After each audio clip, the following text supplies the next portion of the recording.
But you know how it be. Oh, Flash coming in, resubbing.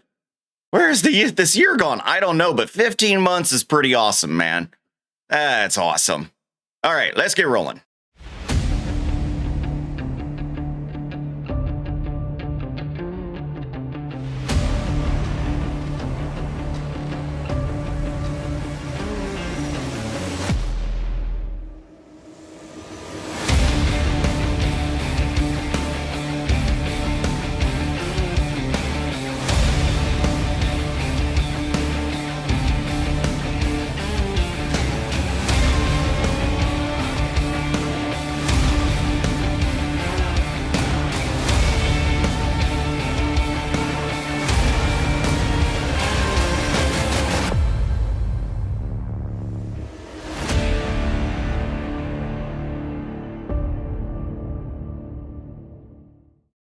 Oh, shit.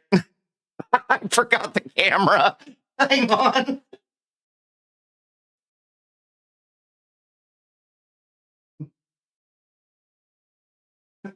Jeez.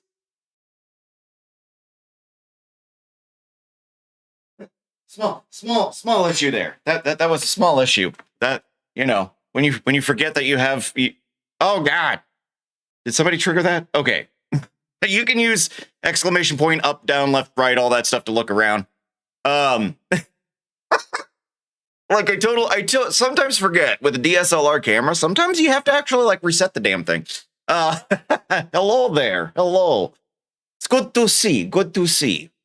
But yeah, so I don't know. It was one of those things where I'm sitting there, I'm listening to I'm listening to some of these parents and like, you can definitely tell that some of these ladies who are like, oh my God, I'm gonna go get a pedicure after this. Like, oh, my hands need it. And everything. I'm like, geez, is this really how it is anymore?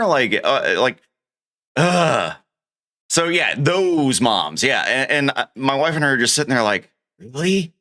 It just, I don't know. Bothers me a lot. I'm glad you're having fun with it with the OBS there, Luke. I'm glad you enjoy this. And by the way, it's not just Luke who can control it, it's everybody. So once it's active, it's anybody can control it. So that backpack though, oh, the proton pack? Yeah.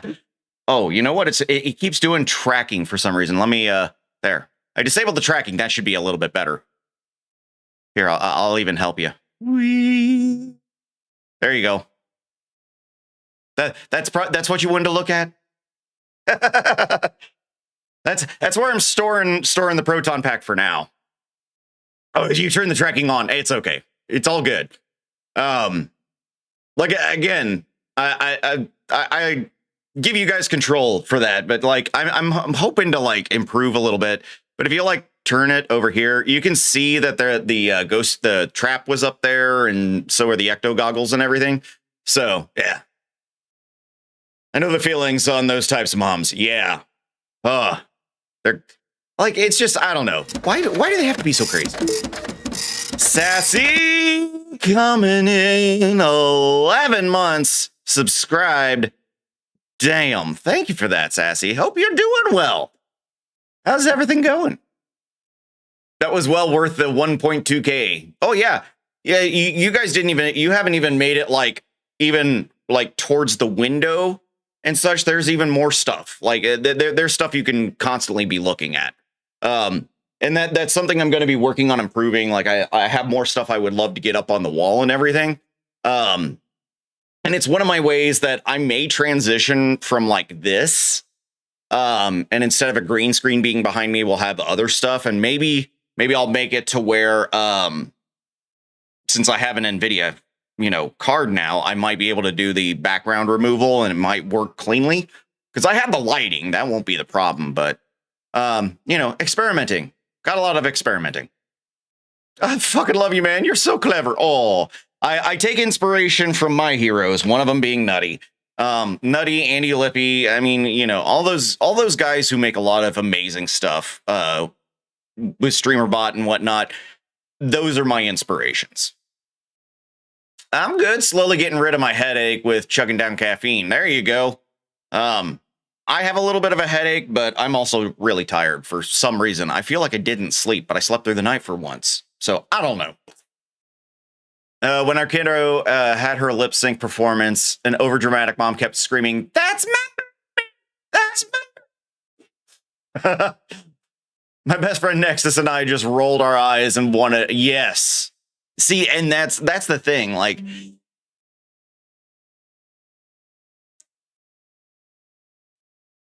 my mama's in the ground. Actually, no, she's not in the ground. My mom got burned up and then stored in a vault. Anyway, hello, Doom Joker. Good to see you. But like the thing that drives me nuts when you see moms, like, it's your kids singing like one, maybe two songs, and the mom's coming in there with these, like, how do I even put it? Like, they have these massive amount of balloons and these candy bouquets and all this stuff for their kid, and I'm like, really? Because they just went and, like, I don't know. It just bothers me. Why is that still there? That should not be there. Hang on a damn second.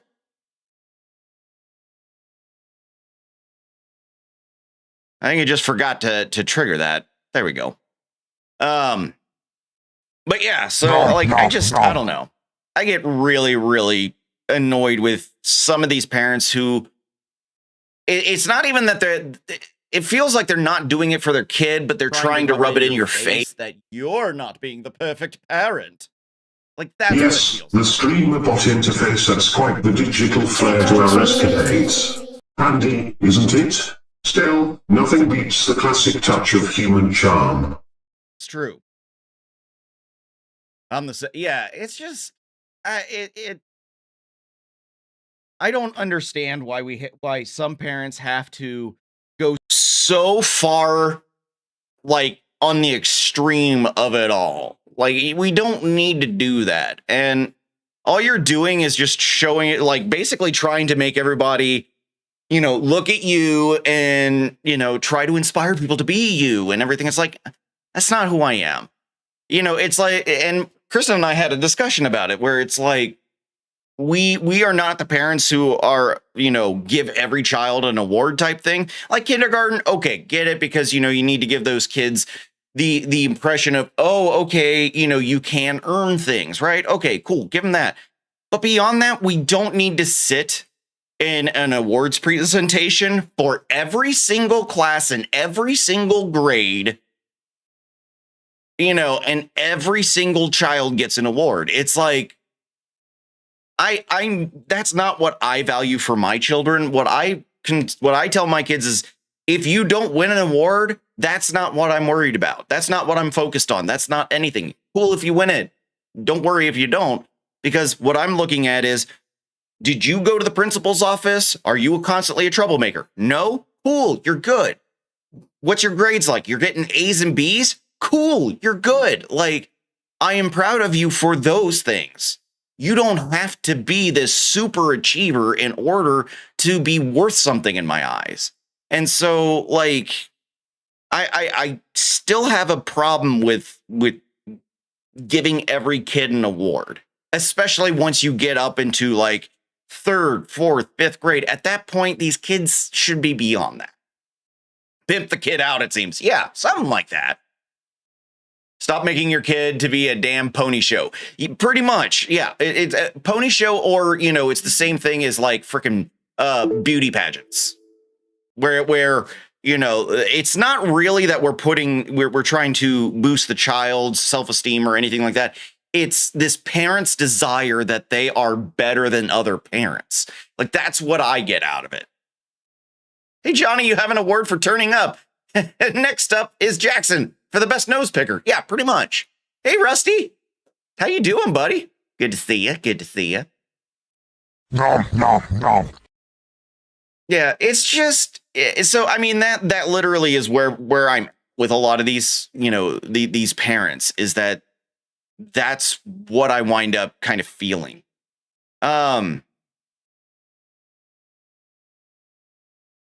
How did she use the command wrong?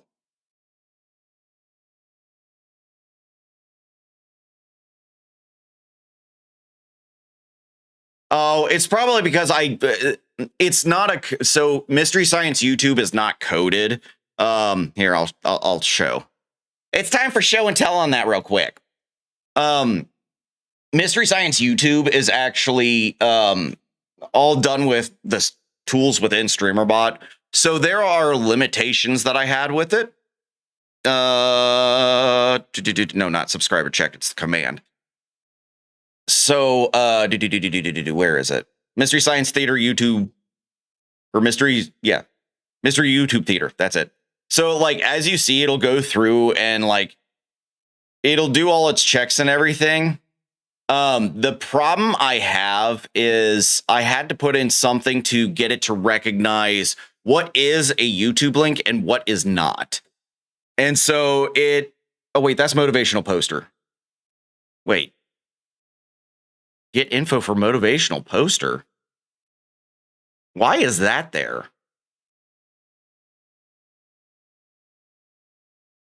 I'll have to look at why that is.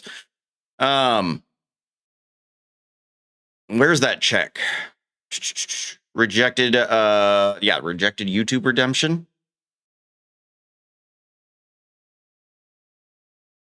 So, I mean, it's basically just kind of going on a match it up the best you can type thing where it contains U2, TU, and if it can't really recognize it immediately, it rejects it. So sometimes the shorts kind of break it. You know, this is something that I want to eventually change and actually code because I think it would work better. But anyway, let's go ahead. I'm going to go ahead and pull up what Sassy wanted to show. If it'll let me. Aha. Oh, dang it. Stop. All right. I need to pause you and then come to the desktop audio. Come on. Come on. There we go. All right.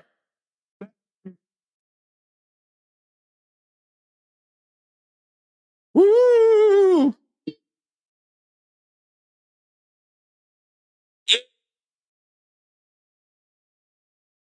I'm good with Spooky Thanksgiving. Yes. Yes. I want Spooky Thanksgiving. See, I would rather Spooky Thanksgiving over, you know, the fact that we get Christmas before Halloween even starts. Oh, I liked it. I did like it. It's me, Jizzy. Meld Studio is not stable for live streaming and recording. Really? Well, we're gonna. This is my first. I'm gonna be installing it and basically starting from zero.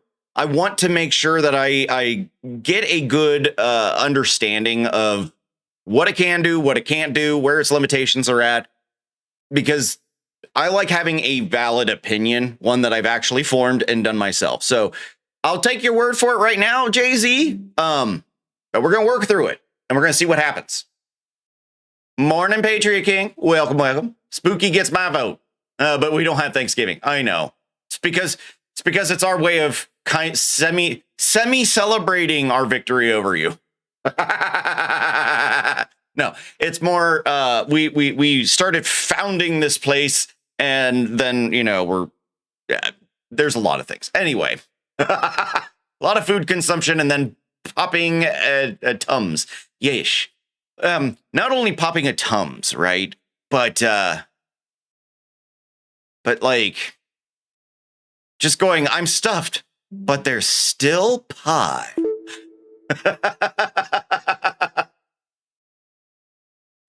Kind of like second 4th of July. It's not really a celebration of our independence. It's more, you know, it's the celebration of discovering America and the initial founding of what it was is essentially what it is. I'll be waiting for your honest review. Well, let's go ahead and let me open up the installer and we're going to get started here because I like to start with the install just to see what it's like.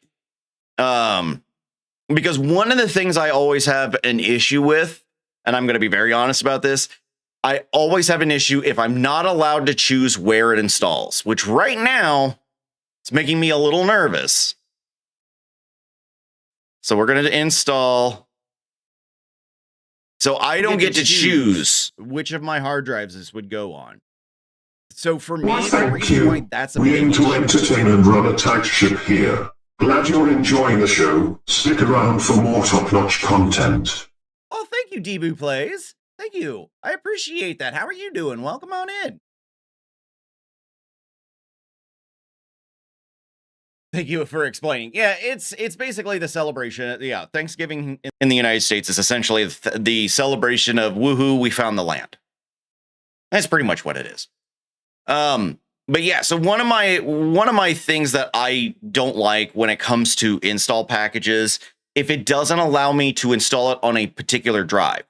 The reason why is what happens if your primary, Windows install and your C drive and everything becomes damaged, and the only thing you can do is then do a fresh install of Windows. These things can happen. Well, if there's no way to essentially have it on a different hard drive, that means I have to reinstall it and potentially reset up everything. I don't like that. Okay, it says it's getting the system ready for install, but it hasn't done anything yet. I know I'm running a lot. Let's see here. Just to make sure it has not timed out. I hope it'll let me install. Sing us a song about warm apple pie. Ooh. No. Yeah, sure. Oh, okay. Yeah, you can access the microphone. It doesn't matter. Okay. Can I just go ahead and not have it that huge? That'd be great. I have a 49-inch ultra wide monitor, so that automatically makes it go huge, bitch. Hello, Ari. How you doing? So, okay. So the install, I mean, it went smooth. So I'm not a fan of the install on it's going to install on the drive it decides. I'm not a fan of that. You're at work? Hey, no problem. All good. All good. Who has 2 thumbs and has food poisoning? Oh, sorry, Jayster. No, we love you. How did I get far enough away from it? Did you not look with the OBSBot camera? It's like remote. There's no software to install. Can we trust this application to use? Well, honestly, again, this is my first install of it. It's the first time I've really been digging through it. So we're gonna see. We're gonna experiment with this, and we're gonna see what I think. Hang on. Am I dropping frames? I have to check to make sure the PC is handling it well, which so far it is. Okay. Live stream to multiple platforms, virtual camera, smart corner radius. Ooh, I like that you can actually make the shape you want that way. That's pretty cool. Built-in move transition, smart capture with auto full screen detection. Ooh, fun. And effects, cool. What else you got? Monitor audio, capture mod, yep. Twitch VOD track, yeah. 32 input channels, which is probably more than you'll ever need unless you're me. If you're me, you have the Samsung? Yes. Or no, not the Samsung. Mine is MSI's. This is the MSI ultra wide. And I'm not going to lie, I love it. The only thing that drives me nuts is when the screen decides it's going to go into its basically it's screen refresh kind of thing. It'll go through it, and it can take 10 minutes for it to actually flip through and everything, but it's to prevent burn-in. So I get it, but at the same time, it's annoying. It'd be nice if I could program a time that it would go off. So that's just my thing. Fingers crossed, Winnable Wednesday does not crash. That is a hopeful Kristen and I are talking about, we're supposed to have somebody coming out and checking out the electrical, but they said 1 to 3 business days. And we don't know if tomorrow counts as a business day for them because it's Veterans Day, which probably will. So I don't know when they're going to come out, but we will figure it out. We will figure something out. We'll make it work. I'm thinking about getting one of those. I'm just a little confused because there are so many reviews that love it and hate it. It's kind of a... When it comes to an ultra wide monitor, I think the most important thing is to basically figure out, is it going to, how do I want to say this? Is it going to fit needs that you have for it? So for me, I wanted to be able to take the idea of multiple screens and shrink it down into one screen.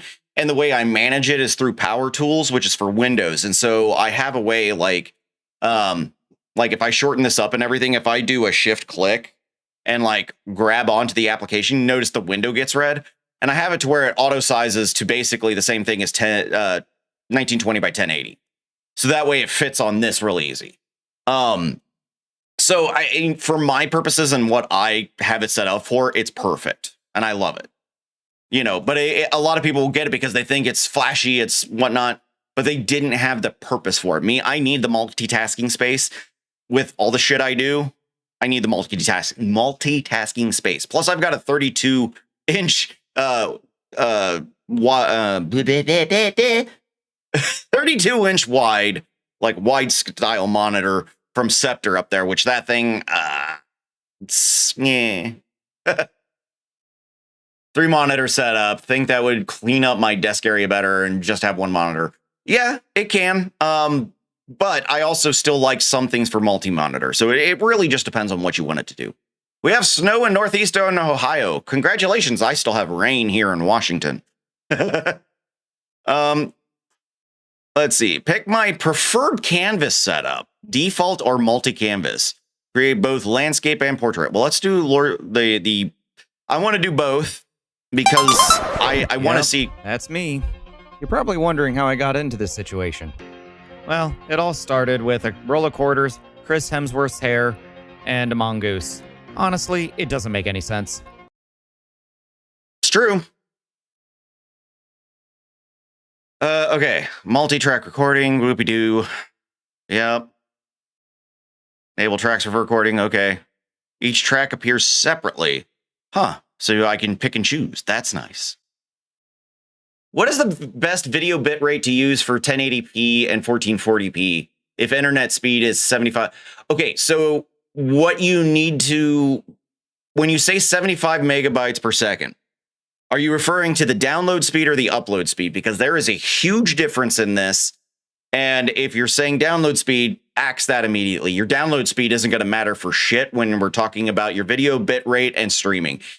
Uprate is everything. So you need to know what your upload speed is over everything when it comes to streaming. Now, if you are doing, let's say, a normal 1080p stream, 1920 by 1080, and let's say you're doing 60 frames a second, for Twitch, it maxes out at 6,000 kilobits a second, which that's pretty much what everybody uses for about the normal HD kind of setting is about 6,000 kilobits. YouTube, you can probably goose it up to about 8,000. Upload to 75. Oh, you got plenty of room.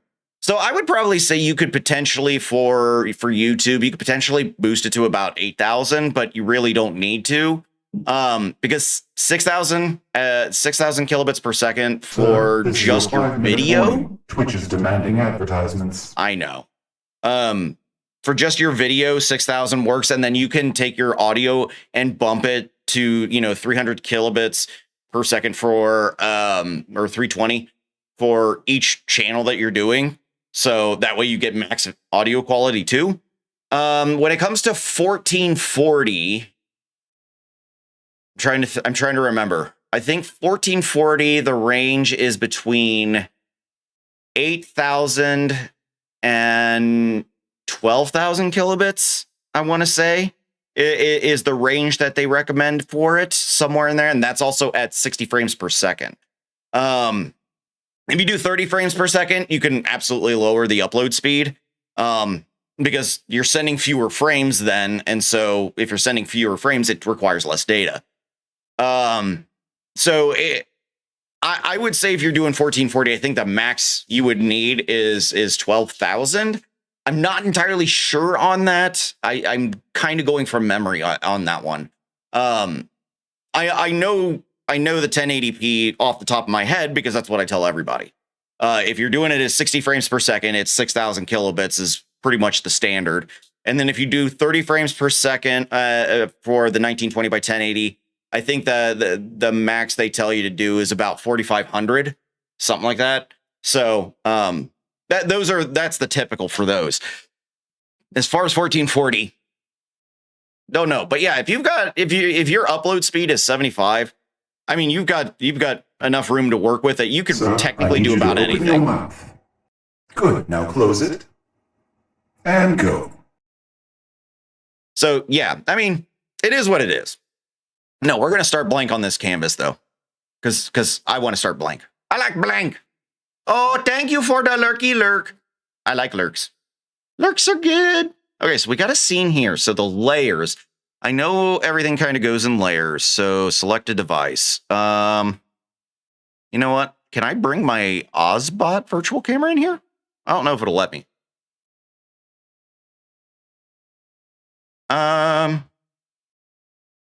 Just eating dinner. I'm still here. Oh, yeah, no, you're good. You're good. Okay, that didn't work. So let me start up my virtual camera on Streamer.bot, or not studio mode. Make sure it's actually doing the scene. There we go. Okay, start virtual camera. We're going to bring my virtual camera into this. Let me delete the layer. Let's try it again. So video device, we're going to say OBS virtual camera. Okay, there's me. Back to work I go. Okay. Child in me who watches Shrek. Onions have layers. Yes. You know, not everybody like layers. Not everybody like onion. You know what everybody like? Parfait. You ever see somebody who said they don't like parfait? Okay, so I got the virtual camera in here, so yay. Now, let's see here. Ooh. Now, it's doing the radius all together. How would I do it individually? Reset, transform. Okay, is there... Oop. Okay, so double clicked for that. All right. Reset. So I wonder if they do it. Huh. Yeah. Okay, vertical. Woo. Let's say we're going to set up a gaming one. Video device, we want to put up the virtual camera. Down here would be the gameplay, which we have not done. Yeah! What the fuck? Thank you for the 14 biddies there, Jaster. I know that smell, and it didn't come from no stone. Oh, Lordy. This is a reminder that ads will begin in 30 seconds. Everybody love cake. Please be ready for them. I do love cake. A little too much. My belly even shows I love cake way too much. Okay, so game. What if you don't want to run a game? That's my question, though. Hang on. Rusty! Given to 200 biddies. Ho-ho! Thank you. Thank you so much. Hey, real quick, we're running ads. So guess what movie this is? And yes, you guys on YouTube can even try and guess. So figure out this movie real quick. Since we have to run these stupid ads. What movie do we see? I love a good dream pie. I like a... Wait, not gonna say it. Nope.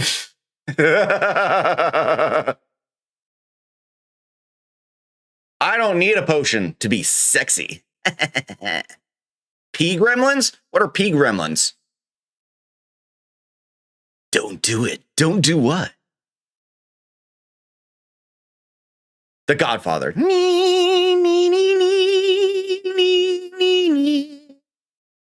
I don't think it's The Godfather, though. You guys are going to be really, really happy when there's going to be something different from this, because I'm planning to make the Who's That video game character, which is in the same vein as Who's That Pokemon. So I'm also working on that one. My Cousin Vinny. I love that fucking movie. Gremlins 3 is being made? Really? I hope they stick with the puppeteering and they don't go CGI. If they go CGI, it's going to ruin it. Like, no joke. CGI will actually ruin a third Gremlins movie. It's Clefairy! Fuck! Ah! Yes. I love The Prestige. Such a good movie. No, Joe Dante. Oh, no. Okay, now that that's over, let's move on.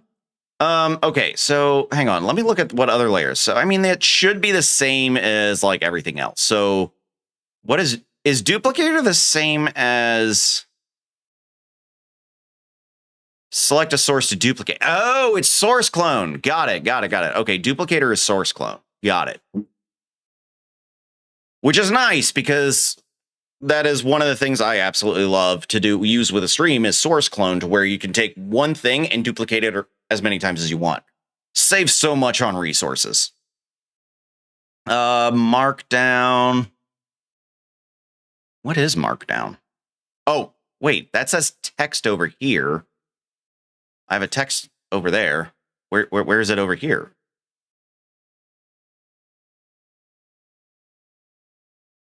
So markdown is the style of text, right? How do I? All right, hang on. Let's go to this webcam here. Let me shrink it, because I need to know. I need to understand. Well, now it's gone, but it's over here. So okay, I see what's going on. So it's editing the layers one at a time. So depending on which one I'm clicking on is where things appear. So when I click on the main canvas, it shows the layers for that. But then over here, it's different. Okay. So that is interesting. Now, if I do it over on the main, add the markdown here, it doesn't put it over here.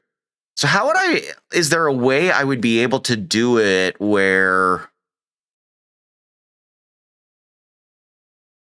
it would just duplicate everything over to here? I guess it would be...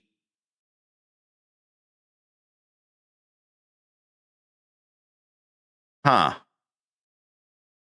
Oh, this is where I changed the settings. Oh, got it. I was not looking at that panel at all. So, yeah, okay. Yeah, all right. Adjustments.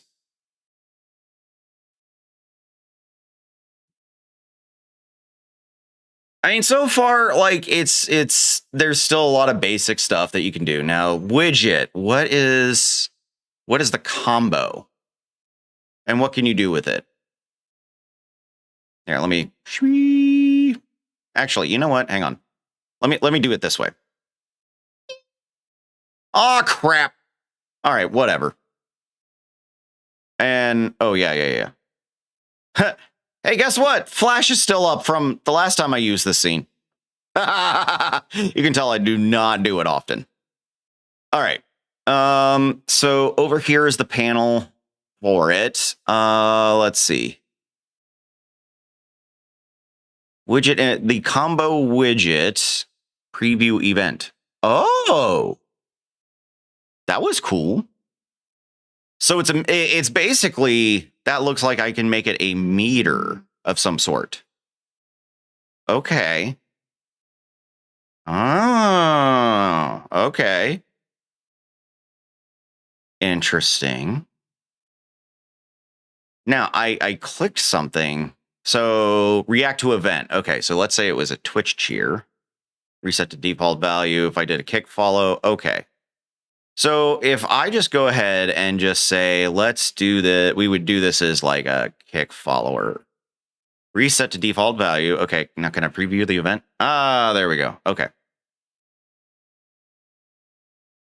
And then do I want an audio track for the source? Okay. Now I clicked that. What would where would I edit the sound? Mic Magic, Stereo Panner, Monitor Audio, edit. Promote to a global audio track. Exclude. Oh, that's nice that that's there. You can just literally one click and exclude the from your video on demand for Twitch. That's nice. I like that. What do you want recorded? Okay. So select the tracks that will record this audio source. So I'm choosing which track to put it on that way. Instead of saying 1, 2, 3, 4, 5, 6, it's broken down more of this way. So it's basically giving you preset organization, which for some people would actually be very, very nice. Hide all and Control V, undoing all at once to a different scene. Oh, highlight all of them and Control V. Got it. So literally do the copy paste method. Got it. Got it. Me at stereo. Hey, honestly, all you guys that watch on YouTube, the more you watch, like even if you're just leaving it up and you still want to watch on Twitch, it helps my view hours to where I can actually start getting monetization on YouTube. Right now I'm a little over 700 hours shy for the year, just for the first level of monetization. So if I'm only like a little over 700, that means I'm 1,700 away from full monetization, where I can get revenue from the ads. That's the big goal with YouTube. We'll get there. YouTube and Twitch, yeah. I heard you're like kind of a big deal. I mean, that's what people tell me, but I don't exactly believe it. Okay, so the combo box, I like this. Now, is there one thing I want to see? Outputs. Okay, widget. So, okay, we are controlling the same one. Sweet. Stretch, share, reload. What I was wondering is if it would have a text that you could put with it, but the text source you're just adding separately, and that's fine. Like you can totally work with that. You can do all sorts of stuff. I do like that they made the meter vertical. I do appreciate that. Oh, and that. Okay, so if I set a horizontal like that, I wonder if will it let you do a horizontal edge. Okay. So, okay. I was wondering if there was a way that you could set it to be horizontal instead of. Oh, I bet if I did this. No. Okay, you can't flip it. So I guess the way you would have to do it would just be coming up here on the rotation and doing 90 degrees. Yeah, okay. That way you could do the horizontal fill. A little bit more complex if you wanted to do the horizontal method. It takes a little bit of work to set it up, but once you do it enough, it wouldn't be an issue. So, okay, I can roll with that. The nice thing is then I would be able to take it and like reverse it if I wanted to. So if I wanted to be weird about it and go right to left, I totally could. Which would be fun to actually make like a meter, like basically doing 2 meters on either side that fill up to 100 and they meet in the middle. If you wanted to do it that way, just something different and weird. I'm kind of a big dill pickle. I mean, I like dill pickles. They num. Sneaks off to go munch on some bubby. I'll take pickles. I don't like the horizontal method. I mean, hey, everybody has their own preference. It's just nice when you have options. So that's my big thing is definitely let people have options. Now, you can do the radius thing here, but what if I didn't want it to link? That's the thing I'm trying to figure out is why they're still linked. Weird about it. Sounds like kind of your thing. Yeah, it is my kind of thing. I mean, that's the kind of crap I like to create anyway, so. But I do like that, you know, we can round the corners. I was hoping like I could round one corner and not round the other. That would have been cool. Maybe it's a setting I'm missing right now. Because for me, I would be sitting here going, okay, so what I want to do is filters and go that way. You know, this is an OBS, dude. Gosh. Ghost. Ooh. Oh, see, that's my kind of an effect is hologram. I love hologram. Do they allow multi-platform? Yes, multi-platform streaming is already built in, which is something we should probably explore here. Import, reload preferences. Is that where it would be? Ah, here we go. So let's look at the preferences. This is where you would is the same thing as like settings in OBS, right? Or Streamlabs, because Streamlabs legit ripped off. So for the video bit rate on the horizontal, I'd do 6,000. Portrait, I'd probably match it. Quality preset, good quality, audio bit rate. I usually like to go with 320 because I can. Streaming outputs. Okay, add. So here you can do Twitch. So here we would do Twitch. We can do the login. And we can break it up between main and portrait. Start this stream when going live. Right. Okay. So let's say we added Twitch and then we would add our YouTube. And then we would add another YouTube. But this one would be for our portrait. Right. So let's say we would do that. So now we would have right here, horizontal portrait be doing both. And then, you know, kick. Woo.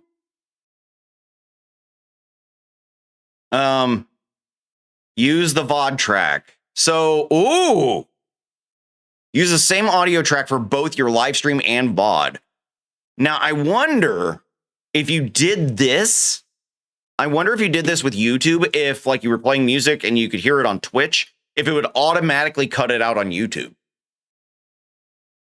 That would actually be really cool. I don't know if that's how it would work, but that would be really cool.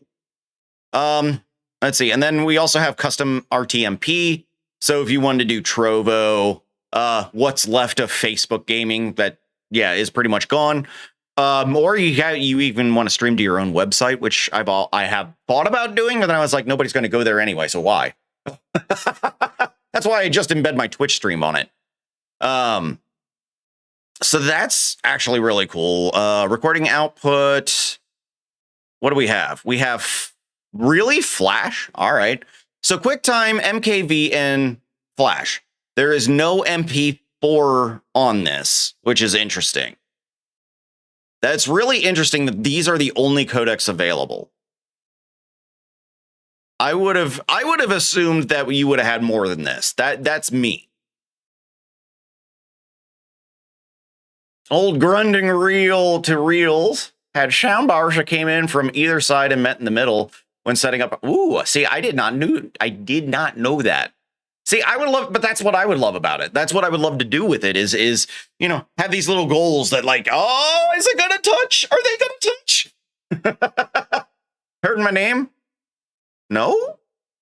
Oh, yeah, no, Flash Video, FLV format. They support FLV, but not MP4, which is weird to me. And it seems like it wants to do a lot of how it wants to do higher quality. So it's oh no. Gross. So what I'm curious about here is, does it just decide on its own whether it's going to use your CPU or GPU for the encoding? Because right now, I don't see anything that lets me determine whether I'm using my CPU or my GPU. Because one, I definitely use a hell of a lot harder than the other. Clipping output, yay. Screenshots, yay. If I went to just main canvas, yeah, that doesn't help. All right. Let's go down to plugins. All right. I want to see what plugins they have. Can I? Oh, now come on. You're going to give me these long like freaking, links, but you're not going to let me highlight to copy and paste. Come on. Okay. Well, hang on. Let me enter this. I want to see what plugins they actually have available so I can understand like what direction they're going.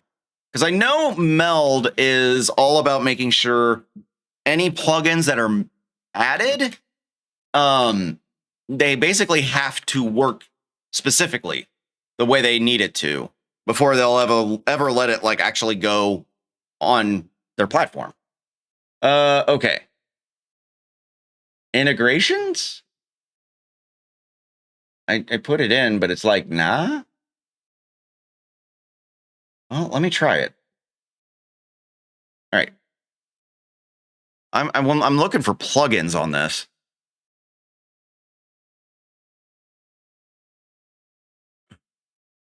Oh, I'm sorry, Jaster. We loves you though. Okay. Multi-track recording, live streaming session, visual effects. Yeah. I'm looking for. It's not integrations I'm looking for. I'm looking for plugins. But the integrations, they have Beacon Mix, Stream Deck, Wavelink, Streamer.bot, woo, Lumia, Mix It Up, and Spout 2. Okay. Meld Multi. Oh, this is the multi-streaming? Free multi-streaming and Simulcast Pro. Okay. Oh, thank you for the 11 BTs. Let's see. Virtual background remover. I wonder how well that works. Okay. But I'm not seeing.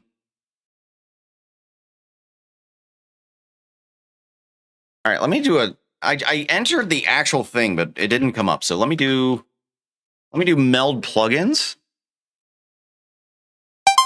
Docs. Okay. Meld. Thank you for the 15 biddies, though.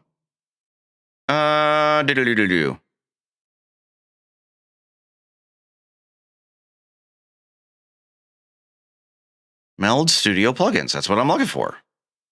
Maybe they don't have any up yet. Free stream widgets and overlays. Okay. So Meld, yeah. Oh. Okay, so the spotlight widget, carousels, follows, bits, subs. Yeah, that's something I like. Combo widget, animated effect. Okay. So really, that'll just do an effect. Okay, got it. Drag me? Do I just drag it in here? What does it mean, drag me? Can I just drag it over here? Oh! Nifty. That's pretty nifty.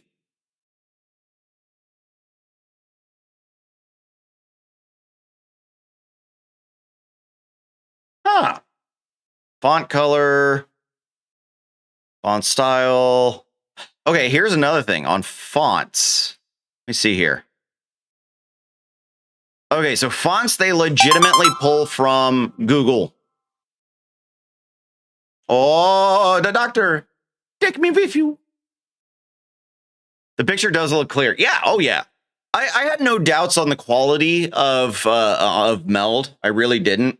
Because I think I honestly believe like Meld has, everybody's interests, first and foremost. But this definitely, like, just looking at the fonts. Oh, no. Nope, it goes through your computer, too. So it combines whatever's on your computer and Google Fonts is essentially what it is. My favorite is Montserrat. That's my favorite font right now. So if I did this, and then I was like, let's put it in there. Like, that's my kind of thing. That way I can sync those together. I like that. I like that. Okay, now the interesting thing is, as you're like looking on the website here and all that, you can just drag it and drop it in there. That's actually a kind of a fun feature. I like that.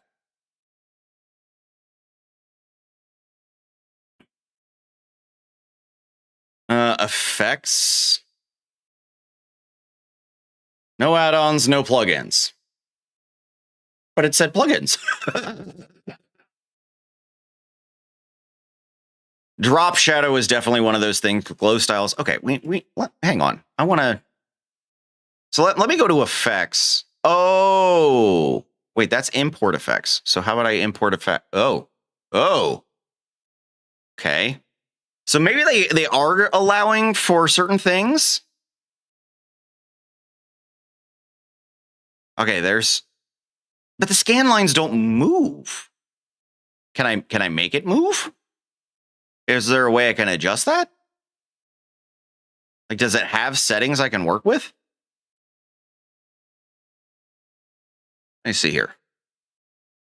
If I right click on this, there's a copy effects. The alignment, fit to canvas, stretch to canvas, reset, transform. So I have no control over the lines. Okay, but, and I can crop this how I want. Okay.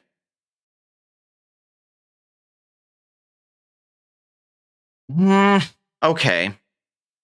I wish there was. That's one thing that I do like about like OBS plugins is that you have the ability to fine tune things the way you want them. Not feeling like I don't really have control. It's just like a click and that's all you get. You know, you can't customize it to create new things. You're just literally, here's an option. That's all you get.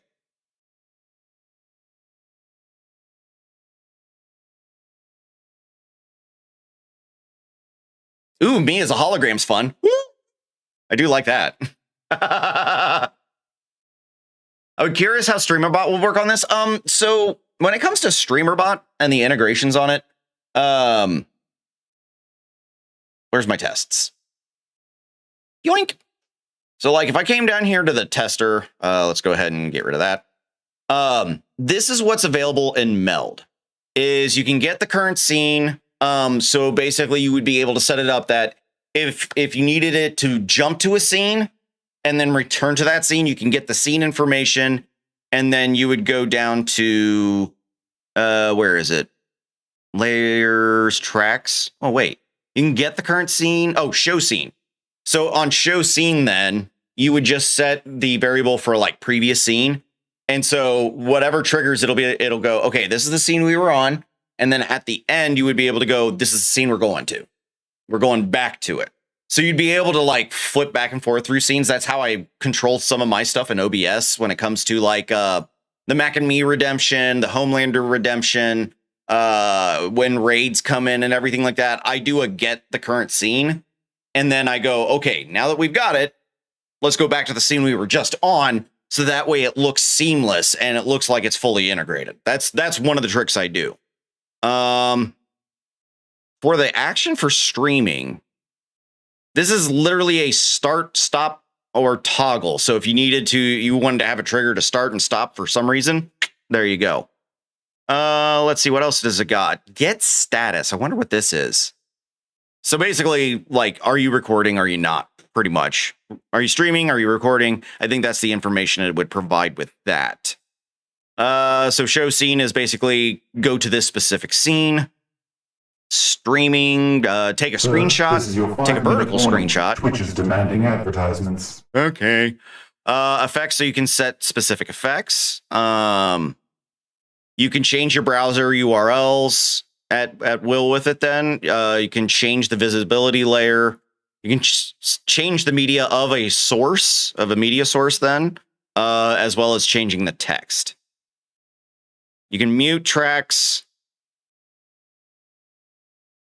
set layer track, and set track individually. So if you have an individual track you want to mute, or you have a layer track that you want to mute. So, I mean, it's a lot of basic controls with this stuff. It's not like you would be able to do like some of the super hardcore stuff, but depending on how you would build in Meld is really going to determine how much of this you would be able to take, actually take care of. So like taking a screenshot, that would definitely be cool to do for like, if you set something up, basically here's what I would think is you would do a get current scene. Then you would go to the scene that would have this like set up for taking a picture, and then take the screenshot. And then you would do a show scene again, but you would be going back to the scene you were on previously. So that would be like a redemption you could create, which it wouldn't be a redemption because, well, no, it would be a redemption. You would just have to fire it through Twitch. So, I mean, there's ways you can still create with this, and there are still things you can do with it. There's still a lot of potential to work with. It's just a matter of how are you going to basically build. So the nice thing is that you would be able to basically, have these come up at will whenever you would want, which is great. Oh, I like that. Oh, my teeth look so ugly. Nothing will make you feel really self-conscious about your teeth like putting it in negative art. See, look, it's still bad. What's Spout 2? That's actually a good question. I actually don't know. Let's go take a look. Let's look. I can totally spell. Still getting used to the fact that I have a slide out tray for my keyboard. Okay, Spout 2. What is this? Spout 2 is a simple way to share video between programs on your computer. Sends video directly from one app to another, which is especially useful for streaming things like VTuber avatars or visual effects. It preserves transparency perfectly. VTuber avatar. So Spout 2 apparently is aimed more specifically towards VTubers, it looks like.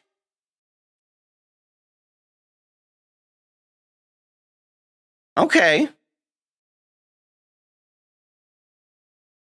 Is it better than Spout 1? I would assume so.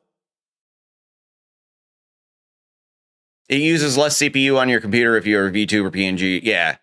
By using that as the camera source. Yeah, so OBS does have like a little bit of a complicated way of encoding sometimes. So yeah, there is Spout 2, I think, can offload some of that work if you need it. Which I'm glad, it works for more than just VTube Studio. The one I worked with when I was making the avatar for Johnson, I used V9, and that's what I used to basically see if it worked. Because I liked that interface much better than VTube Studio. That one, I drew my VTube character. Nice.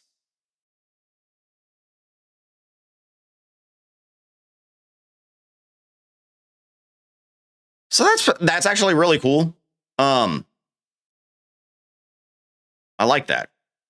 Okay, so where's Drop Shadow? Where can I get where would I put Drop Shadow? This is a reminder that ads will begin in 30 seconds. Please be ready for them. Yeah. Where's Drop Shadow? I wonder if I have to go into. It brings up this. Where would Meld Studio wind up being in documents? Because that's where I would assume it would be. But it's not. All right, what movie we got here? I will pause while we figure out the cause. What is that? A center for ants?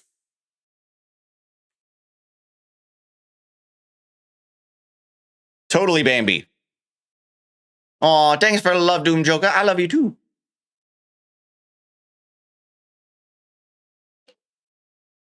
Do do do do do do do.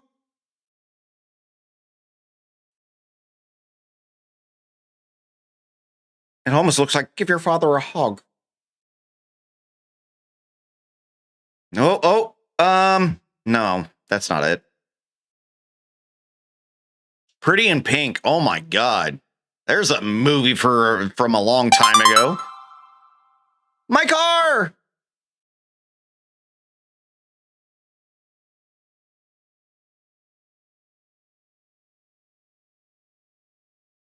Oh, that's a good. That's actually a good musical.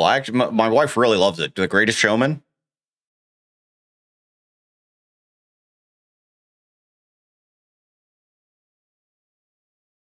I don't know. Like, I want to believe it's Dr. Evil, but it's not. I know it's not. It's coming into focus. I still don't know what this is. What in the hell is this?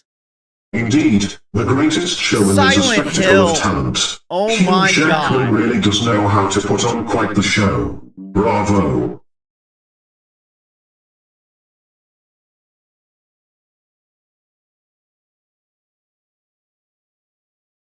Well, now I'm just embarrassed. Oh, wait. Why did you gift a sub to my bot? But thank you. Thank you for the gifted sub. I do appreciate it very much. Thanks, Doom Joker. Why you gave it to Felix, I won't understand, but hey, your choice. Saw in 3D movie. Oh, I'm not gonna lie. I actually really loved the Silent Hill movie. I thought it did well. I know there are some people who will argue against me on that, but it is what it is. Okay, so where did this actually install then when it comes to Meld Studio? Like, where is Meld?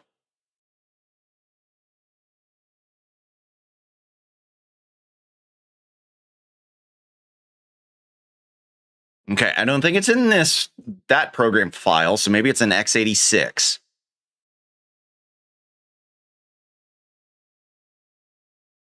That doesn't look right.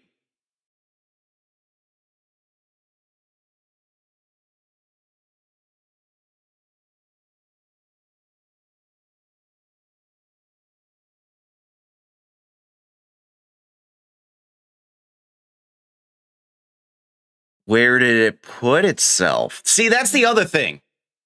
How's it looking? It's okay so far. There are some things I'm still trying to go, well, wait a minute, hold on. Because if somebody asks me a question, I need to be able to answer it. So where does this install? What is it installing as? That's my biggest question.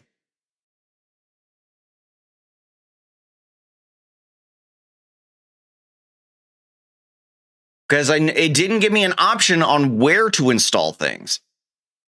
So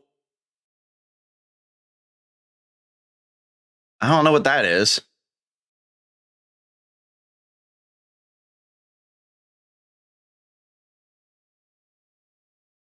Oh, no, I know what that is. Okay.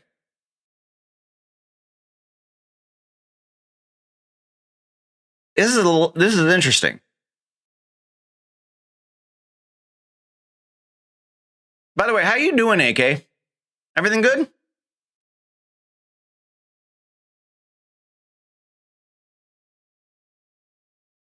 In apps? Really?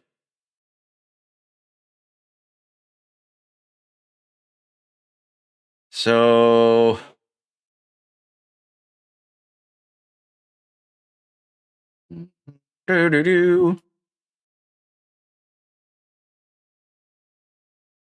I'm sorry, I'm on Windows 11 and they reorganized a few things, so I'm still like, don't know what I'm doing. No.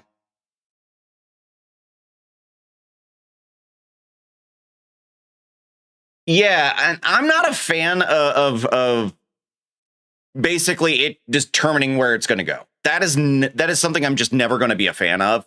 Again, if something breaks down on Windows and the only way for me to get Windows running again is to do a fresh install, I just lost everything. And I'm not a fan of that. Maybe it's in...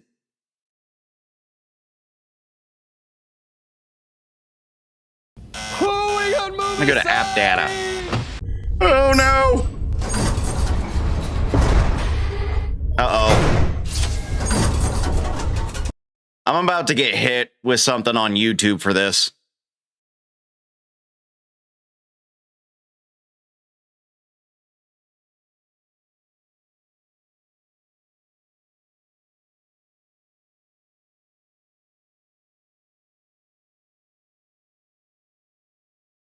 Yeah.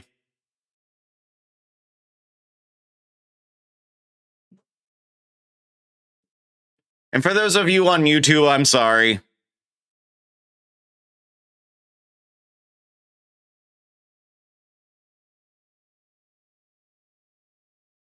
So yeah, it's essentially exactly what Randall said in Clerks 2. It's a walking simulator. Like nothing but a walking simulation.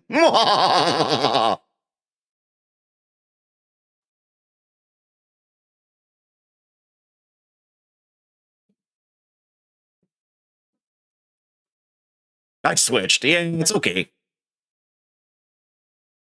Pop in and see how it's going. Not too bad, you know. Oh, thank you for the like on YouTube. I do appreciate that. Anything to really get, you know, YouTube kind of popping up a little bit more is perfect. Oh.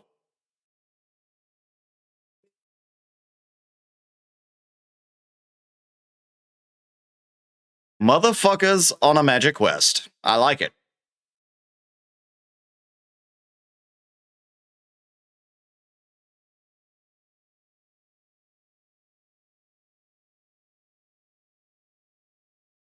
Fair enough. You can open the doors. Oh, no, you can't. Uh-oh. Hang on. Scarlet wants to get in here. Give me a second.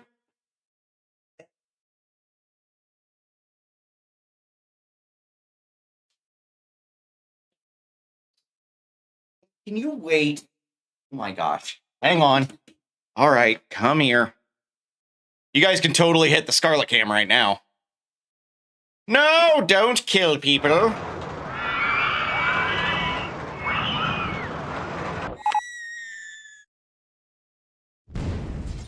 Yes, use a good girl.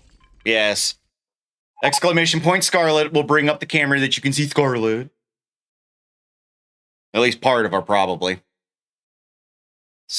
All right. Hey, I have a stream to do, honey. I'm doing stuff. Okay. I know, you just want love. You are very, very wanting to just have nothing but love. I get it. Look at that tail, guys. The tail gets to wagging. He's like, Dad, love me. Love me. I know you're talking about me. I know you're trying to tell everybody. All right, can you go? Can I do work? Please? Please? Scarlet. Come on, baby. Can I please get back to work? I'll give you a kiss. Kisses. That's my girl. Now, go on. I got things to do. I love you, but I got things to do. Oh, she's a daddy's girl. Just remember that. Very much a daddy's girl. Okay. Meld. There it is. Okay. It's in app data. So basically they hide it. So backups, browser. What's in browser? Dictionary, safe browsing.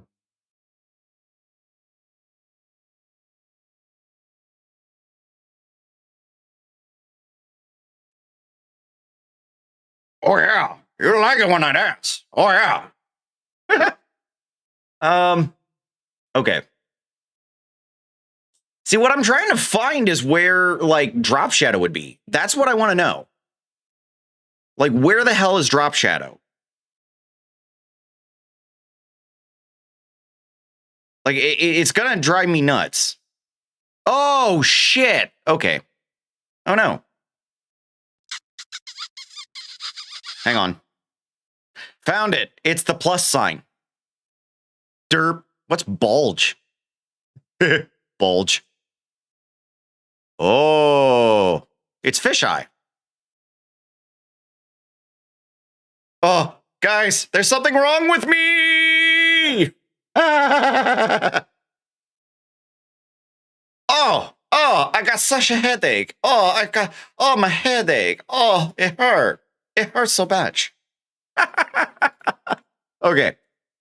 Now, if I do drop shadow, does it? Oh, it does give me an option for color. Ah, yay. So let's do the blue and then distance. Yeah. I'm just doing this so I can see. Yes. See, I love drop shadows and I like what you can do with drop shadows. So, like, that makes me happy.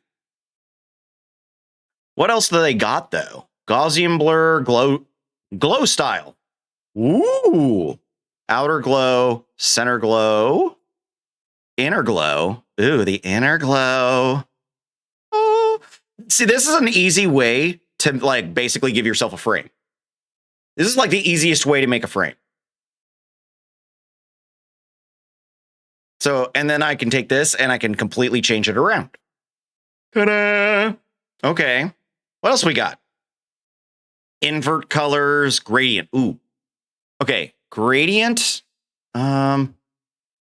Is there a way I can apply it just... it's not going to let me, is it? I'd have to put it in another shape, I believe. No. Yeah. Oh, man. Like, I would love to be able to take on the glow style if I could apply the gradient to that. But I would just basically have to create another shape to do it. Which is fine, but at the same time, it's just like, well, but.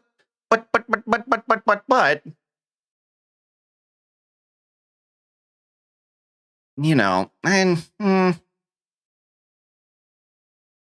couldn't resist. Oh, it's okay. It's okay. You're good. You're good. Okay, well, so I wouldn't be able to do gradient. Wouldn't be able to use gradient the way I would want it. What is shift channels? Oh, take red from. Okay. Ah, yes. Okay. Take red from red. Whoa! And if I did fall off on that. Ah! Take alpha from red? That's interesting. The shift channels is actually kind of a... You could do some fun stuff with that. What else we got here? It's not rigged!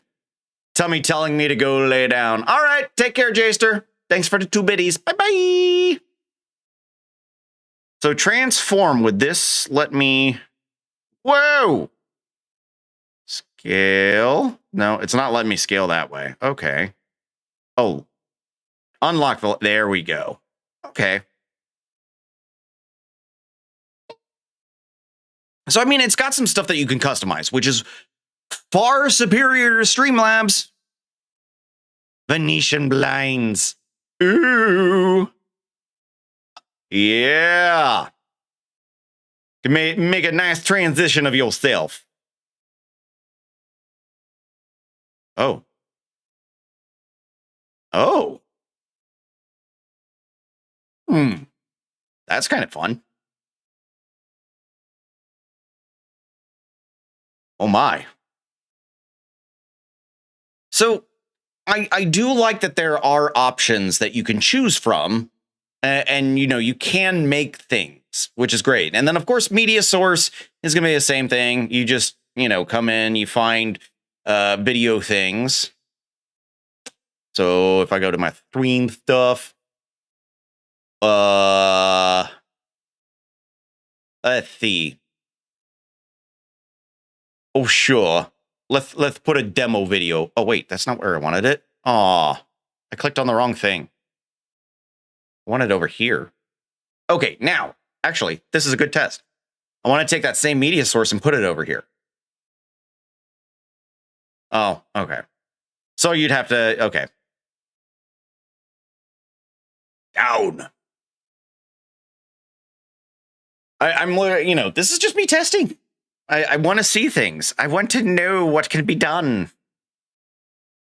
All right, this one, I do want to delete that layer for now because I want to be on this one. Okay. I mean, yeah, the preview window, I do like how clear the preview window is.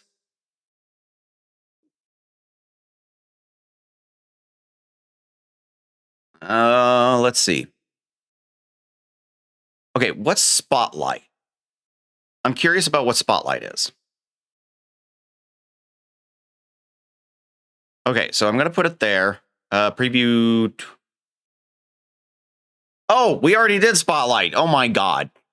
See, stop. You guys change the names on things. Don't do that. Confetti. Okay, so I assume. Ooh. How many pieces of confetti you want? The angle, the spread, the velocity. Wow.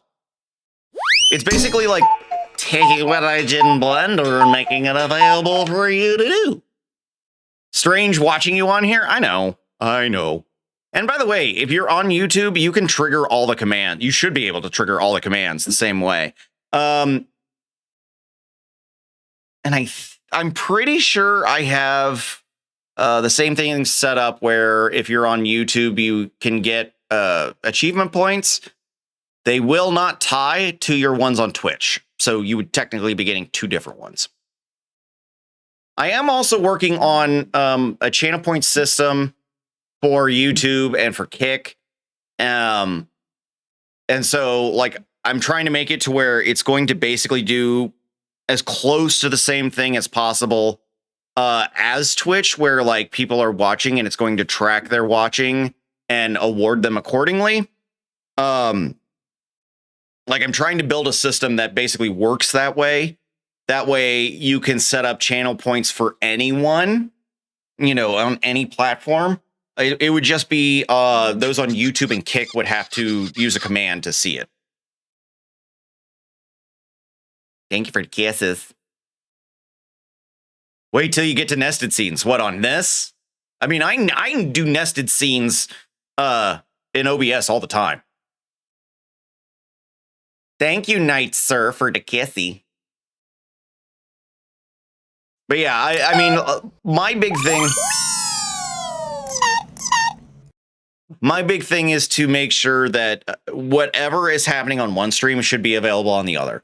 That is my ultimate goal, is to make sure that you can do those things.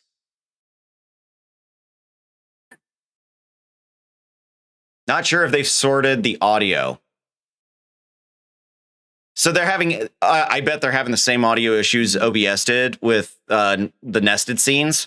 Because what happens is when you're doing nested scenes, it gets confused on how a scene not in, or an audio source that's in one scene, how that applies to another scene, and it gets confused. Oh yeah, I love nested scenes. You are very right, Steve. Or Steve's very own.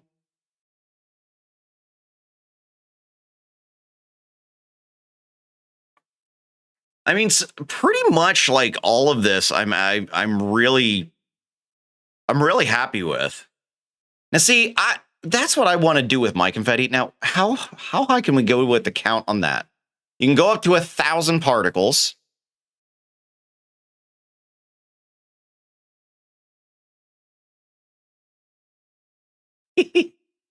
Okay. So now I put it up to 1,000 particles. And almost 180 spread. I want to see what happens. Nice. And the thing is, it's so smooth. Now here's a bigger question. Oh, scale. Oh, and you can start it in different spots. Ooh. I wish they would show you Holy cow. Wait, okay. Why? Go back this way. There's rainbows and rockets. You know what would be even funnier is if they did hearts, stars, and horseshoes, clovers, and balloons. That would be fun. Okay. I mean, I appreciate what they've done with the confetti. That's a really, really nice integration that you can then use. Oh, there's an emoji list. You can add your own emojis. Oh, okay. So how would I add an emoji? All right, let me try this. Comma. Now, how do I add the emoji?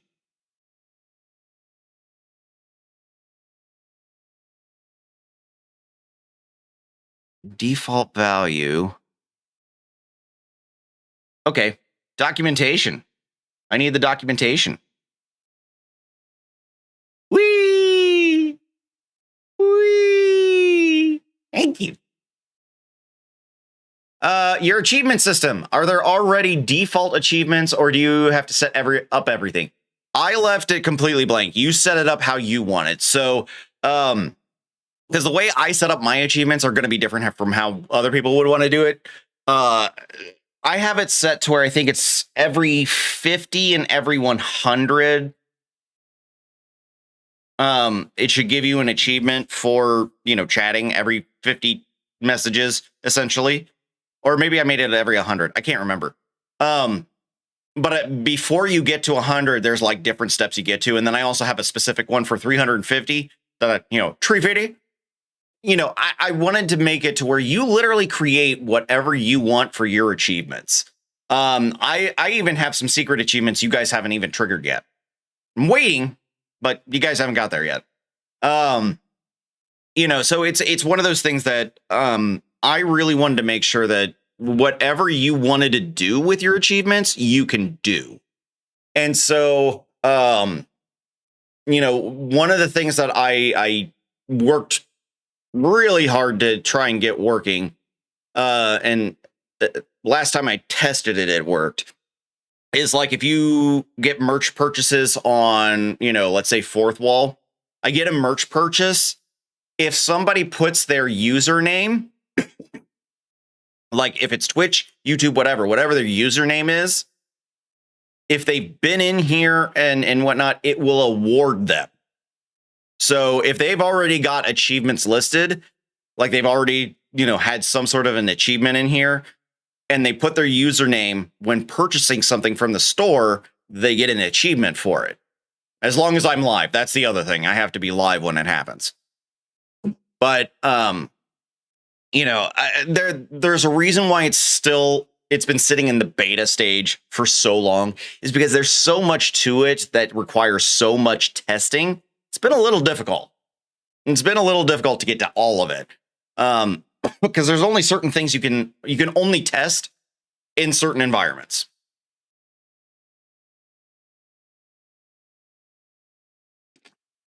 Yeah. So, and it's not a one-time setup thing. Glenn, we're on the same frequency. Keep your ears tuned and your comments coming. We love the feedback. So when you go into the achievement maker here, and I hit the test, it'll bring up the window, right? And so in here, he was right. I need to make some adjustments. So in here, this is the ID. So each one you make is an individual ID, and they're all randomly generated. So this is if you have things that could potentially overlap, it's able to tell you which ones are overlapping. You'll be able to identify them.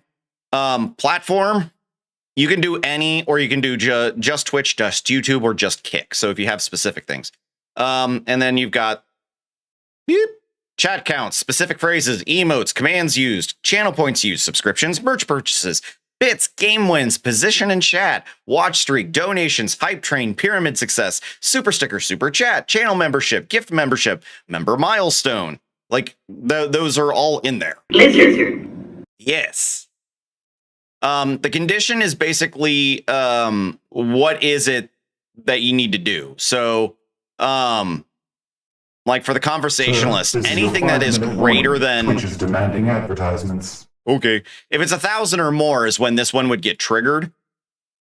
And so the target then every 100, it's going to award it. It is repeatable, and this is how many points they're going to get. Multiplier. If you have it set for a multiplier that, you know, once they hit this certain thing, then it doubles or triples or however. So like on this one right here, which one is that?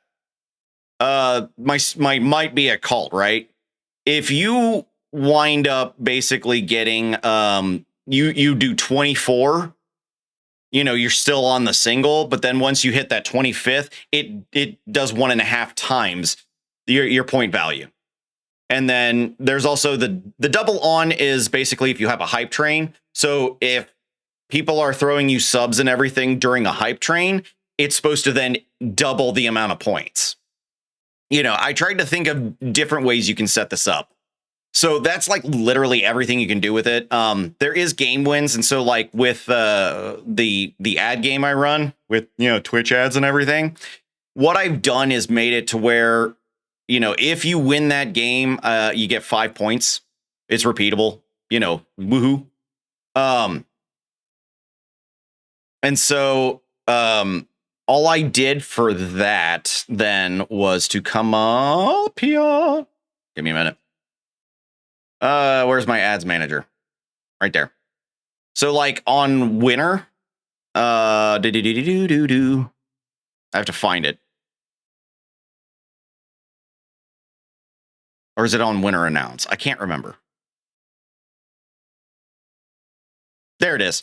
This action, ACH custom game win right here. What you're basically doing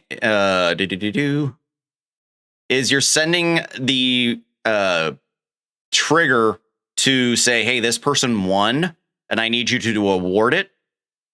And so under triggers,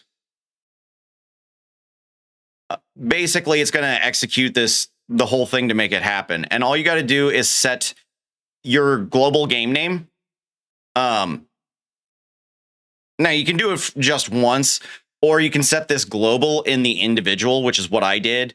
So in the game up here, it would send, you know, game name is this, and then it'll say, cool, I'm going to award it to this person. So can I see my current points? Yes. There are 2 methods.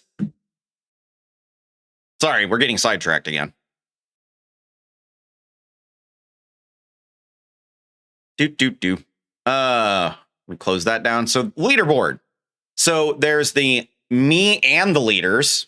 And then this is my personal one that I set up. There's a variant in there for you to be able to do it on yours.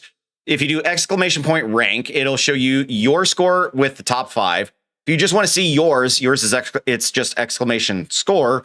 And if you want to see just the top 5, it's exclamation point top 5. So it honestly depends on which way you want to see it.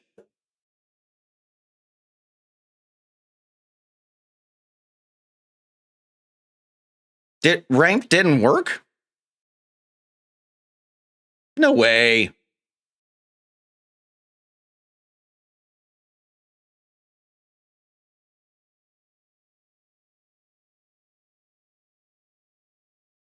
That's sussy. That's very sussy.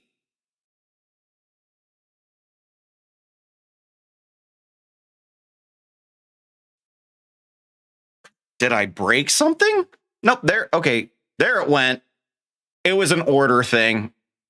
It was an order thing.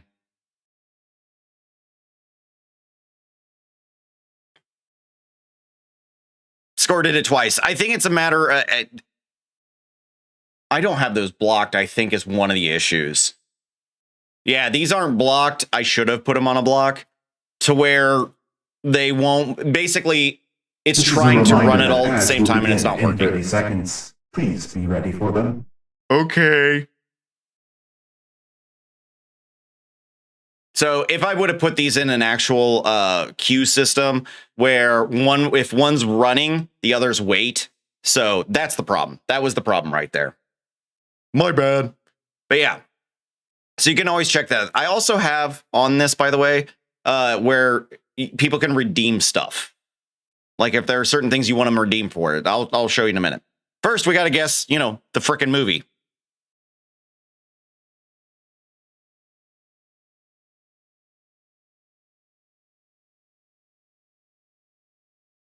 The guessing game begins. Think shadows, whispers of plots, and iconic scenes, all while squinting. Ready, set, guess.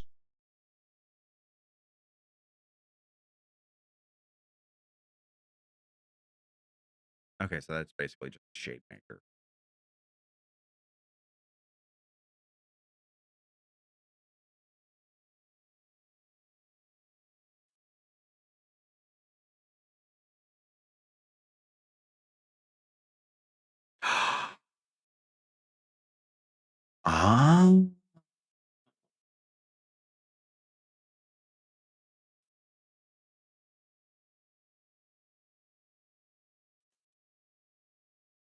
I just found something fun.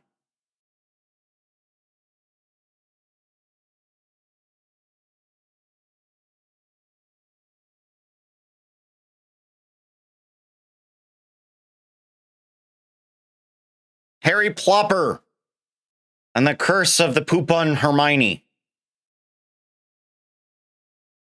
That's what it is. No, that is most definitely Ron Reynolds. I also had Justin Long and many others you probably are familiar with. It is The Waiting. Woo, good old Waiting.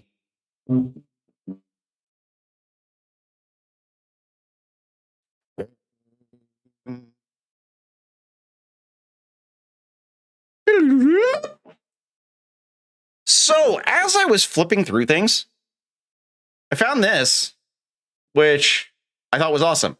Open encoder view. What does encoder view do? It gives you a node setup. It shows you exactly where things are going. A nice visual way to go, cool, what audio is going out and how should I adjust it? I like this. I like this setup. I like this very much. I 100% support this. Indeed. We're always cooking up something fresh around here. Keeps you That on your might toes, actually be my doesn't favorite it? feature of this. Just another reason to stick around. Oh. So a question? Why is Felix blocking it up? I guess. All right. Oh, dear Lord, things are messed up. God, I got to figure out what happened. But anyway, the question that Luke asked was, how many movies do you have in the Guess the Movie ads game, essentially? I want to say it was close to 500. I think. Let me look here again because I can't remember all the time. It's going to be under React things. I think I put it as Guess the Movie. No, guess not. Where did I put this? Hang on. I have to remember where I put it because I have so many things. Advertisements. Where did I put? Oh, it's right here. There we go. So this is the folder. So if I click properties, I'm sorry, I'm not even close to 500. I have 291 right now. I need to go through and get a lot more images. And then it just takes time. It just takes a lot of time. So, I mean, but 291 is a good start. I know my overall goal was to get 1,000.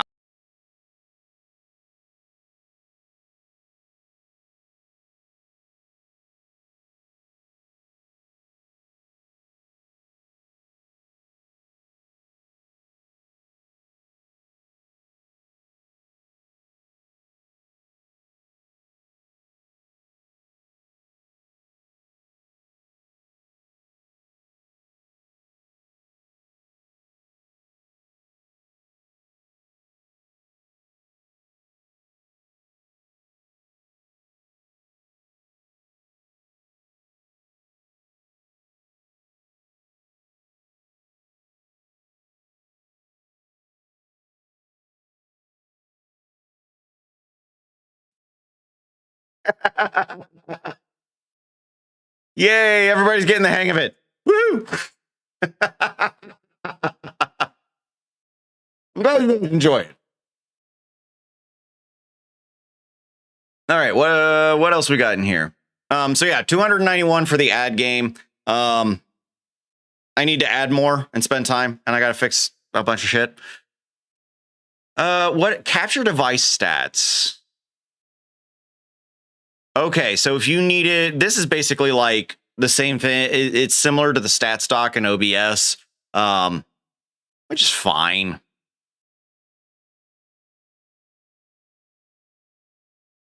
It seemed to only want to show one thing. What if I do this? Target versus actual camera / display capture. So, I mean, everything's running fine. So it just lumps everything together. But still, like the encode view, I think this is probably my favorite feature of Meld. This is probably the thing that I think is the absolute best thing they've put in here. Now, the question is, would I be able to... Okay, not that. So this just shows. This you can't actually edit, apparently, which I think is kind of dumb. I would love to be able to edit it, like actually do node editing. I think that would be great.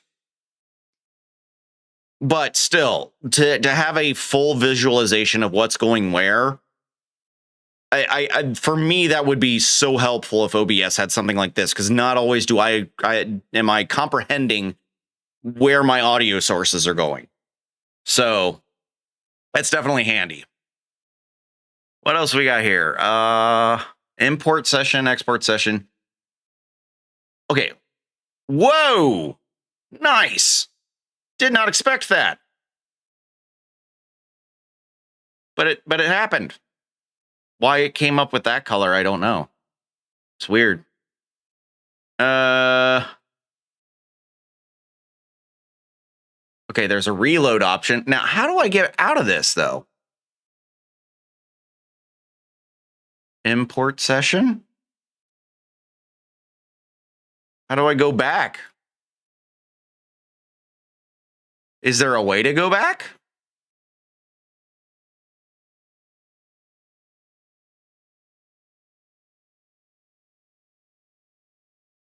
I should have saved before clicking buttons, apparently.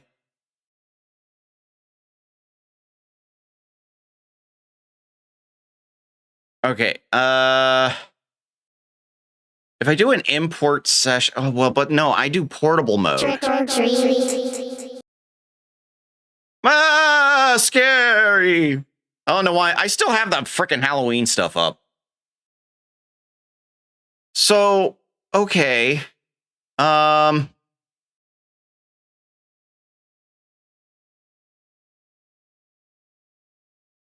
One of the things that definitely is difficult. Oh, here we go. What is this?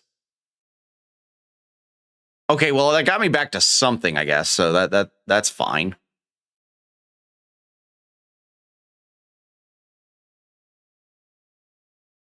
And then if I do this, oh, hey, there we go. Oh, okay. I get how it's labeled now. All right. Nice. Now, if I was to, let's just say, do save. It doesn't give you anything beyond that. Okay. I was hoping I could like label them, but it's fine. Stream info. All right. So, I mean, I've pretty much got to a lot of the stuff, it looks like. Like a lot of the stuff that I would be working with, or I would work with. So display capture, let's say, oh. Okay, so display capture, you can either do the actual display or capture individual windows, which I think is a good thing, that it combines both of those into one. What is this? Oh, there you go. That's my music player. But I like that it, you know, you don't have to make the distinction between display capture and window capture. It literally combines both of those together. I think that is probably the smartest thing. Now, can we add a scene? I would assume the duplicator. Yep. Okay. And then, oh, what am I doing? Duh. Okay, so scene 1. There we go. So, I mean, boop. No, I want to grab this.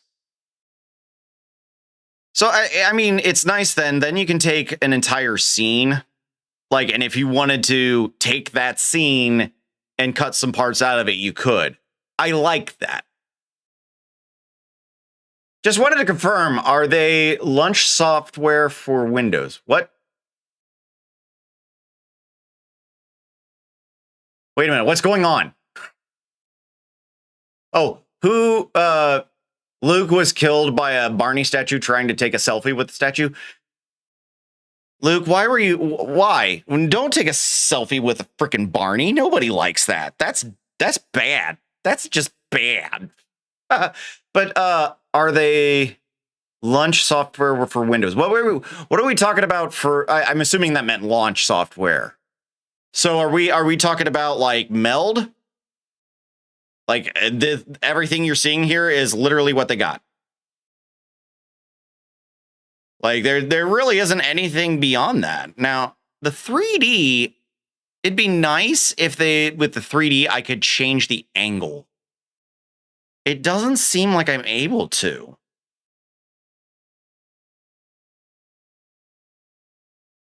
I want to be able to change the angle on this and not just, it's a generic, it's going to go this way and that's all you get. I use the beta version. So this is the version that I just downloaded.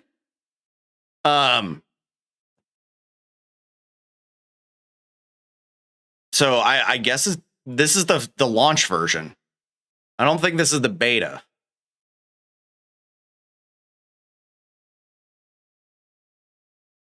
Ooh, smart guides are good. I wonder how I bet you have to enable it under general. No. Okay. Transitions. So you'd have to go in here for the transitions. Morph, direction, layer, reordering, midpoint. No.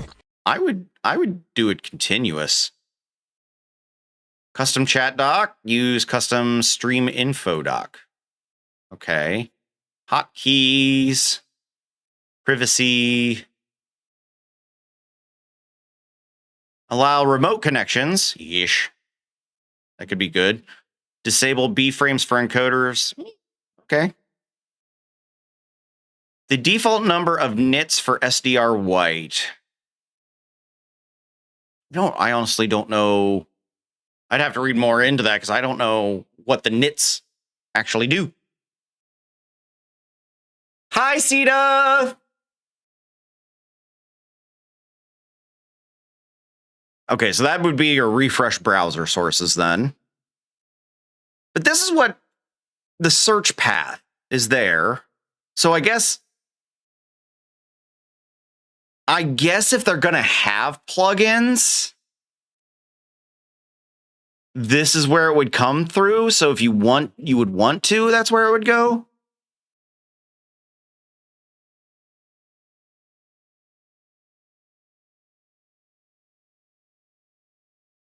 Okay, but that's merch. Got that. Cool. What I'm looking for is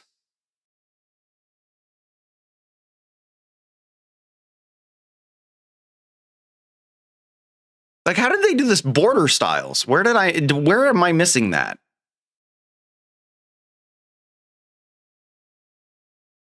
Like, where am I missing border styles? Go up here. Oh, not that. Okay. And then if I go to my camera, I see video device transform, fill mode, opacity. I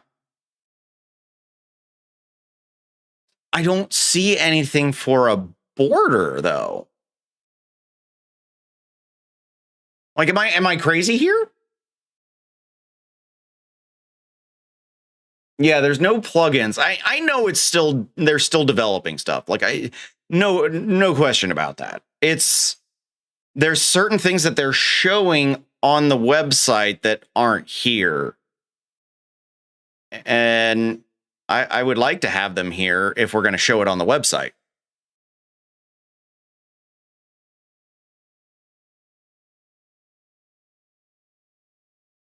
Nope. Okay. I'm not going to like blast them over it or anything.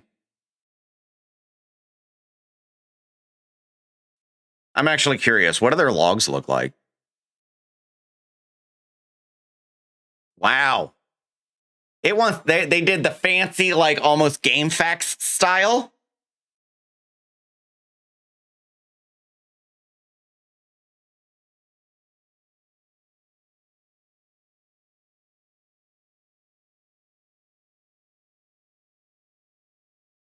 I can actually read I can read this better than the way OBS does it.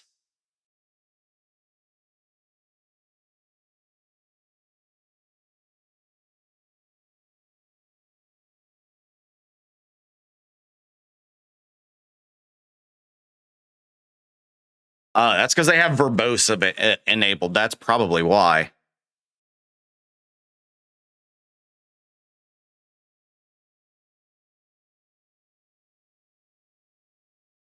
But hey, I mean, everybody has their own way of doing things, right?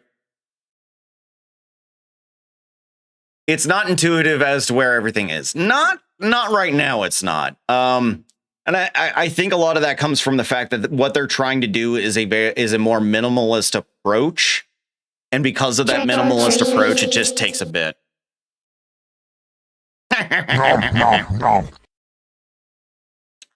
Overall, I will definitely say, oh, issues are down here. Okay.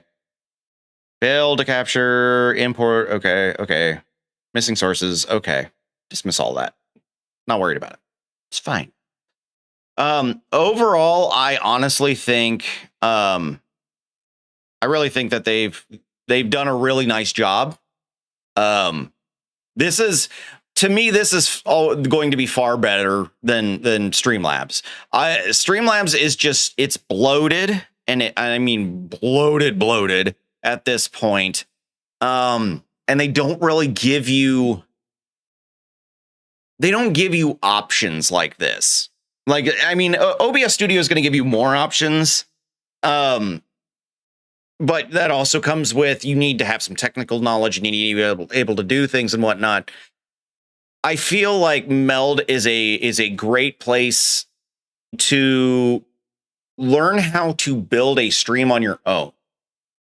I think this would be like the next step. So how I have things now is or before Meld I was like, Streamlabs great for, getting yourself introduced and having things basically set up for you, easily understood, yay, whoopee-doo.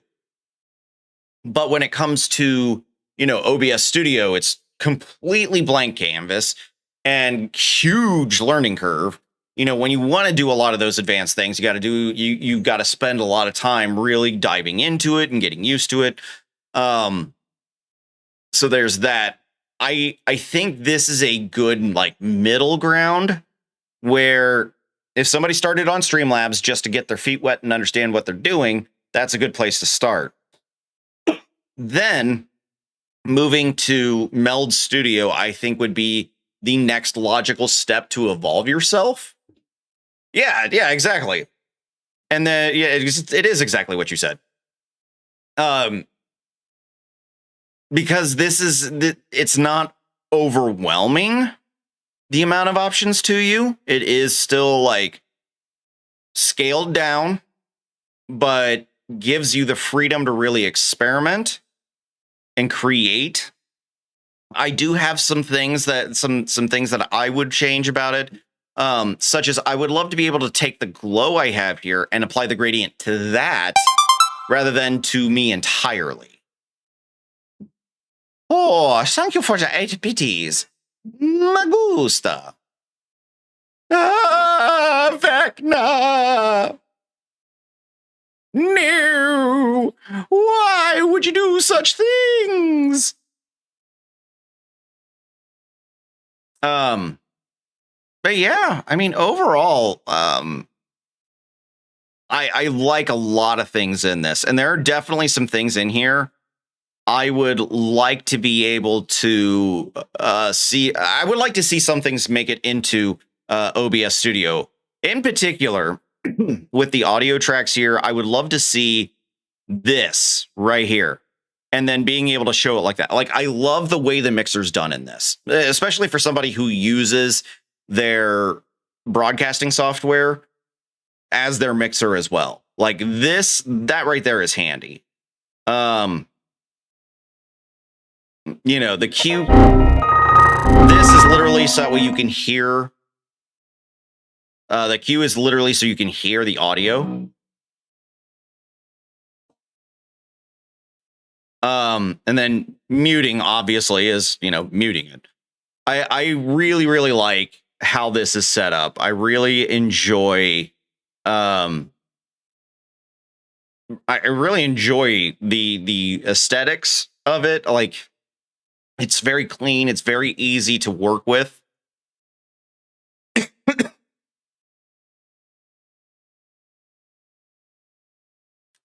But they're you know, it's not going to have as much stuff as I would like. And I think that's just going to be a personal preference thing, and that's going to remain that way.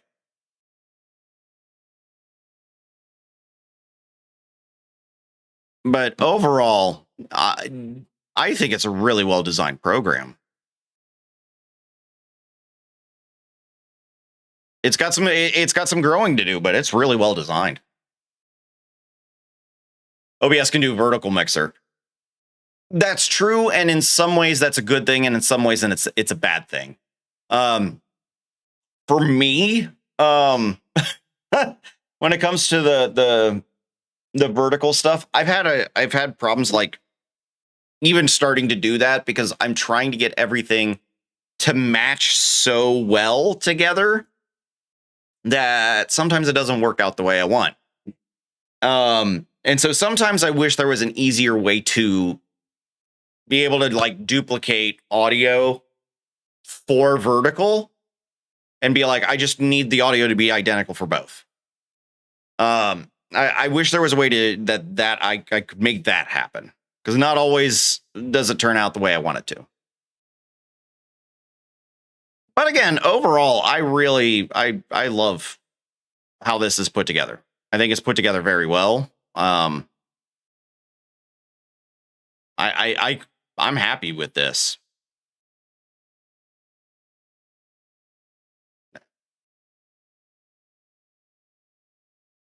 Yeah, I mean that like covers pretty much all of it.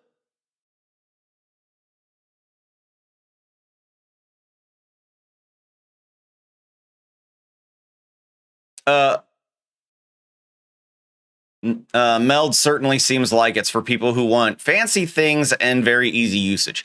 Yeah. One of my biggest complaints when it comes to really Streamlabs is the fact that it's overly simplified in certain areas. And by overly simplified, I mean it tries to simplify things so much that it actually makes it difficult to roll with. Love it. What you did. So for yeah. I mean, I definitely like to explore things like this. I love to explore, you know, what's out there for streaming and content creation in general. I'm not a short phrase person when it comes to reviewing things. I am long-winded. But a lot of my long-windedness is because I'm not just going to be like, oh, this is good, and then move on. I want to give you, you know, the aspects of the thing, what I'm thinking of it, like actually thinking of it. Because one thing that I think is a little bit of a waste is these this is your icons. 5-minute warning. Twitch is demanding advertisements. Okay. For me, I'm like, if we're gonna have these icons, you know, this way, can we make those icons a little bit bigger and maybe a little more clear? Because okay, I'm gonna bring up the OBS I'm using right now. Or actually, I don't even need to do that. I just need to grab the window. So for a kind of a comparison thing here, like what is nice about OBS's is that I can tell exactly what these are at a quick glance. Where when I'm looking at Meld, I see these blocks, but then I have to like look within those blocks and they're smaller. So I'm like going, wait, what kind of source is that? I don't like that. That I think they need to adjust that. Now granted, if you've set it up and you don't have a lot, then it's going to look fine. You're going to be like, oh yeah, no, I know what that is.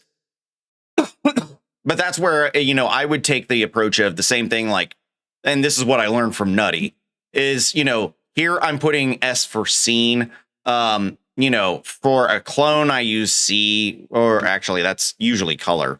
But like if I'm using a video file, it's going to have a V. This way I can, you know, if I'm not looking at the, you know, the actual indicator, I can then still look at like the name and still understand. Plus when I'm having to, you know, add it into another scene, I can actually be like, oh yeah, that one. So like these icons, nah. But I overall, it's very clean. It's very nice looking.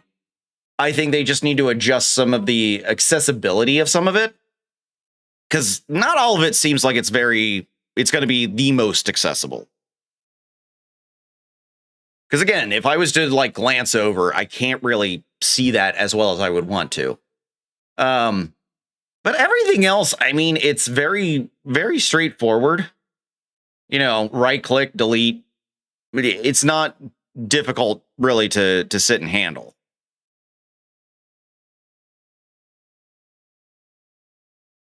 Let's see. Oh yeah, I can still add stuff to wait. Oh no, that's not the one I wanted. I wanted to use this one. So if I was to do, let's say the 90s on that. Yeah, okay. Colored. So you would still be able to do a lot of fun stuff. Even with scene nesting, just like an OBS, which can do that's wonderful, the things you can do. Definitely got me interested. I would say if you're looking for a good basically moving away from Streamlabs and that ecosystem that they force you into, and you really want to just kind of explore creating on your own when it comes to your look, how you want it to be, I think this is a great stepping stone. I mean, this may even be exactly what you want it to be. So layer reordering mode, let's do midpoint. I want to see what that looks like. So when I go from this scene to the next.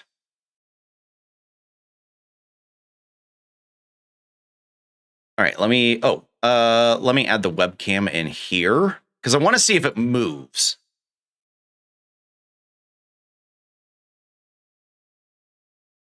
Okay, but that's adding, okay, hang on. What if I did, instead of adding that, we do, where's the duplicator? Duplicator. And let's say I want to duplicate that. Now, it doesn't have everything with it. And it didn't exactly do what I was hoping it would do. So, is it a matter of that's, when it comes to the transitions, I was doing move. Ads will begin in 30 seconds. But maybe it's morph?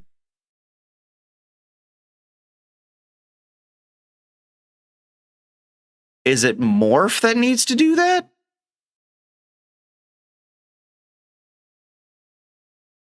Not really. Just try to go once live and see if the quality is different. Compare with OBS. Well,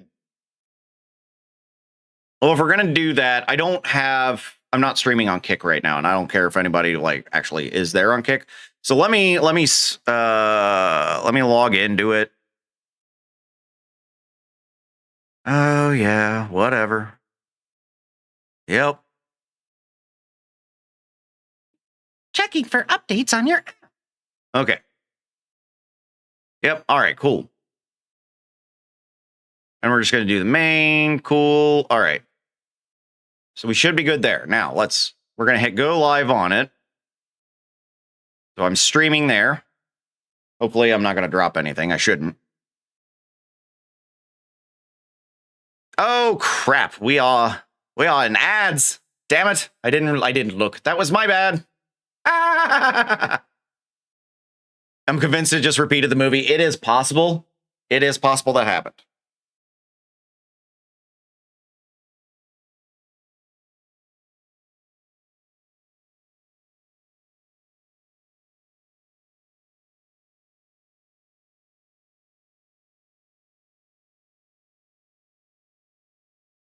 All right, now, is there a way I can pop this out?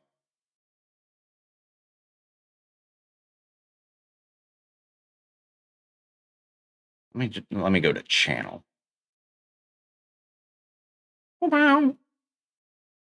What's nice is there isn't a whole lot of lag. Oh yeah, it really did repeat.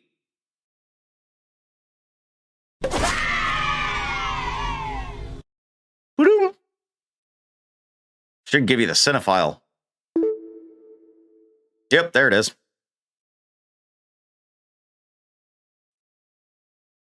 Okay. So I'm now streaming on Kick. And so that way we can, take a look, see?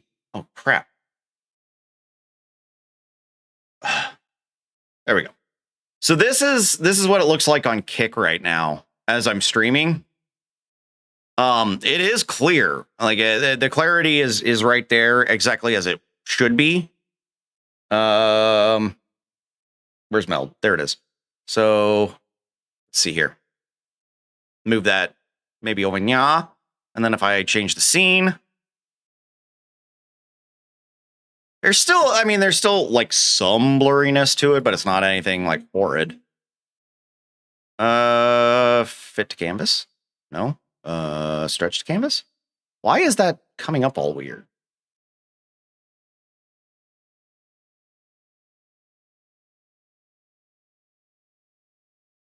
That is not how that's supposed to look. Reset.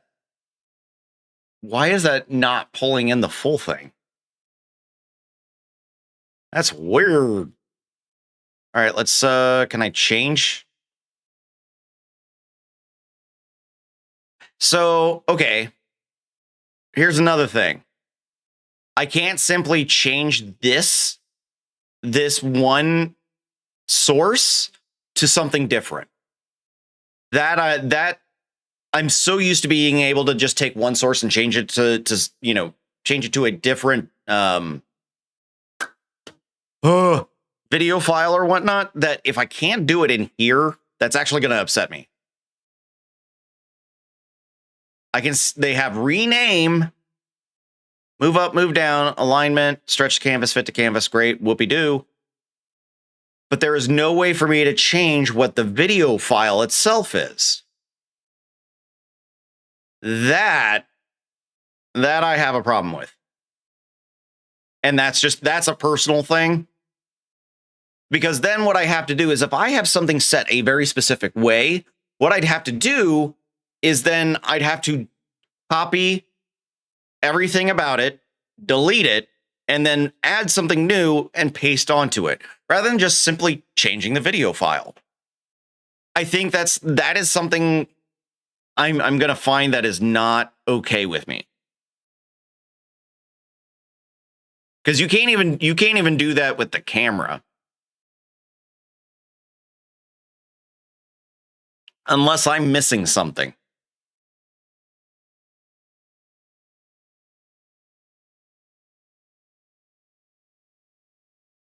Oh, sanko for the lurk, Marcus Oflo.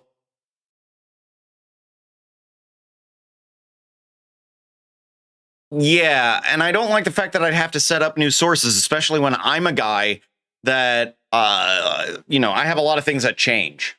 My setup isn't a one and done type thing. I'm changing hardware. I'm changing software. I'm changing a lot of things all the time.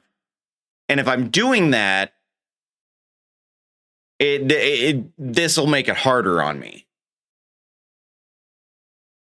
So like for a review video, I think the thing I'm gonna struggle with the most is me and how I like to do things versus, you know, what most people would do. And I think that's going to be the biggest struggle in like doing a full-on review of this, like a video. I mean, I'm reviewing it now, but I'm talking like you know, I've scripted it out and I've edited and all that stuff. I think the hardest thing for me to do is going to be my expectations and what I need and what the average everyday streamer is going to need.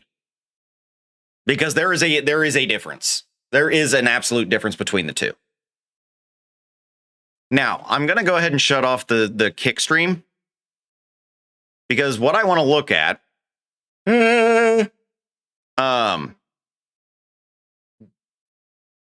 they save your videos or do you have to have, okay, here we go. I want to see what like going back and looking at it again. What's my kick? Same as everything. Literally, no joke. You put OSUPhoenix out there, it is 98% chance it's me.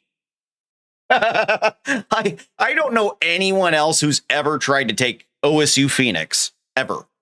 And I've had this since 2007 when I got the Xbox 360. You couldn't find it? He's right there.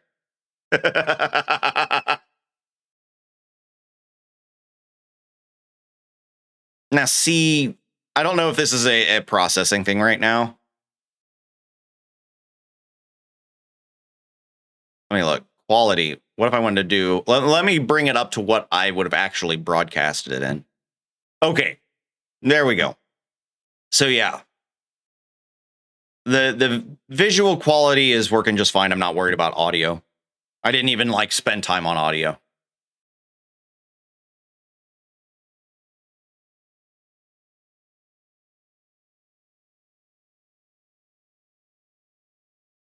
I'm gonna go ahead and we're gonna private that video. Nobody needs to see it. I'm eventually gonna get around to streaming on Kick. I'm still just not convinced by Kick. That's me personally. Another thing I wanted to look at. Gain, Magic Mic, and Stereo Panner. What the hell is Magic Mic? Level, moderate, automatic game control. So I'm assuming that these are mainly just kind of presets. Yeah, okay.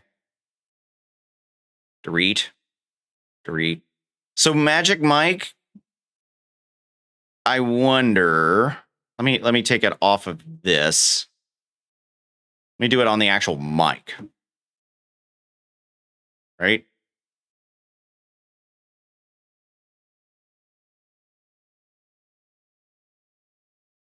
I don't really need to do anything because I control my mic through the wavelength, like all the compression, EQing, and everything because I use Reaper plugins. You have 9 followers now anyway. Woo! Oh, that's okay. And I do it too. It's my like avatar name, and I still screw it up. So, but look, it even said you followed. Ta-da! Look at that little heart spinning there. Woohoo! Here, we'll make it a little bigger so you can see. Na-na! And then, oh, wee! Oh, I can't. Why can't I? Aw. Zoom out. But I want to move over. Is there a way I can... Where's the... There we go. Ah, there we go. There you go. Your name. Ta-da. Took me a minute to figure it out, but ta-da. I'm the 6th person on Kick. Woo! I barely go on Kick. I really, it is a platform I am still very hesitant about.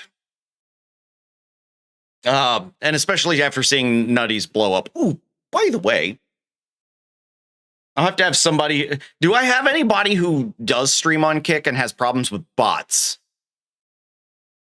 Like chat spam bots? Because if so, I think I developed the thingamajig. Oh, Simon followed too.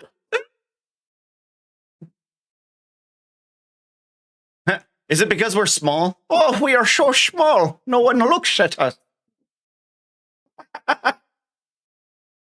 Sub only mode. Well, see, that's what I want to. Okay, so again, I have done nothing on Kick. So I'm assuming sub is basically the same as following, yeah?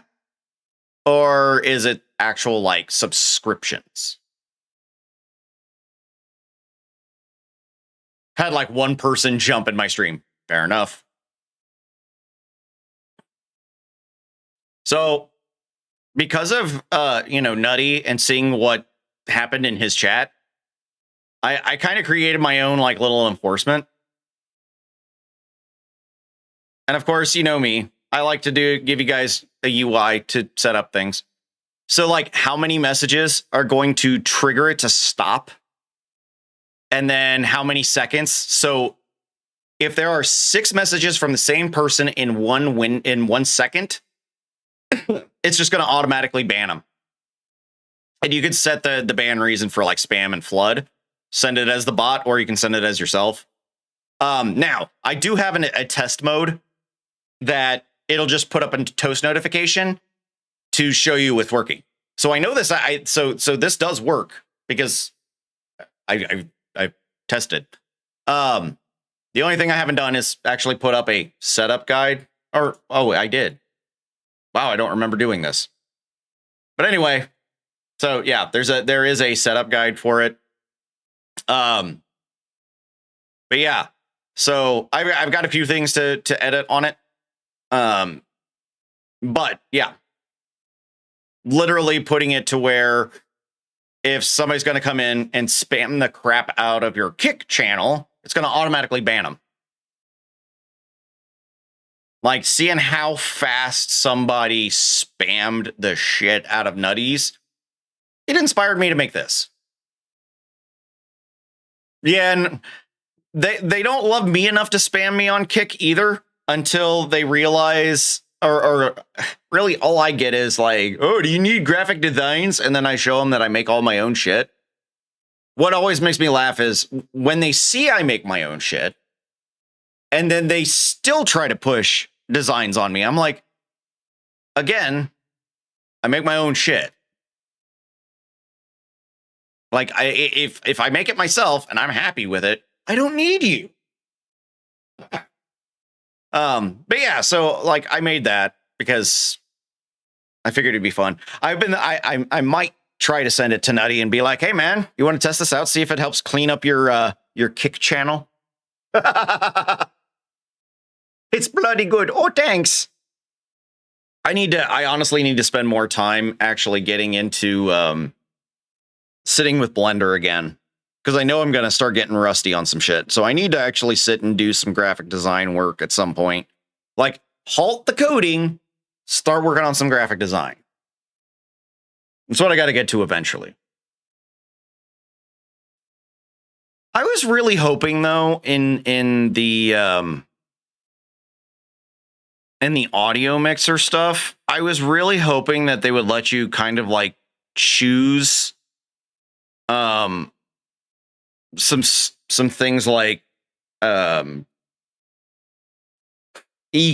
and whatnot if you had third-party ones. But again, they they keep this as a closed system. So I guess they would expect you to use something like Wavelink, or if you're going through Beacon, you would be using the Mix Create or whatnot. So I guess they're leaving that up to others.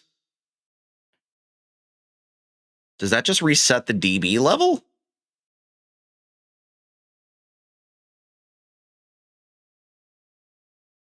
Pretty much. Okay. Or it shows you the max, I guess is what it is.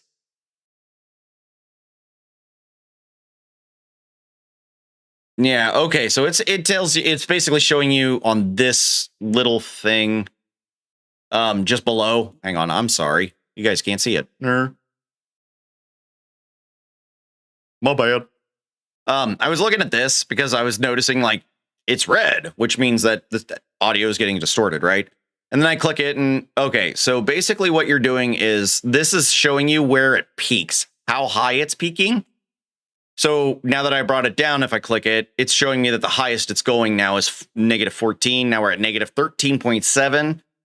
Doesn't go any higher than that. So I like that it's showing you where it's going to peak. That's actually nice. Because for a lot of people who don't pay attention to the audio, there are so many people who wind up peaking bad. And it's just like, okay, you need to understand that like your sound is so damn distorted. That's another reason why I'm always going to say, please go back and watch your videos. Go back and listen to it, watch it. You know, all those things. I have my methods on how to do stuff, and what I've always done. And I will harp on this till the day I die. I always go back and I always look at, does everything work the way it's supposed to? Yay. Okay. There's that. But I also listen. Is anything super out of balance? Like where it is like almost impossible to hear me?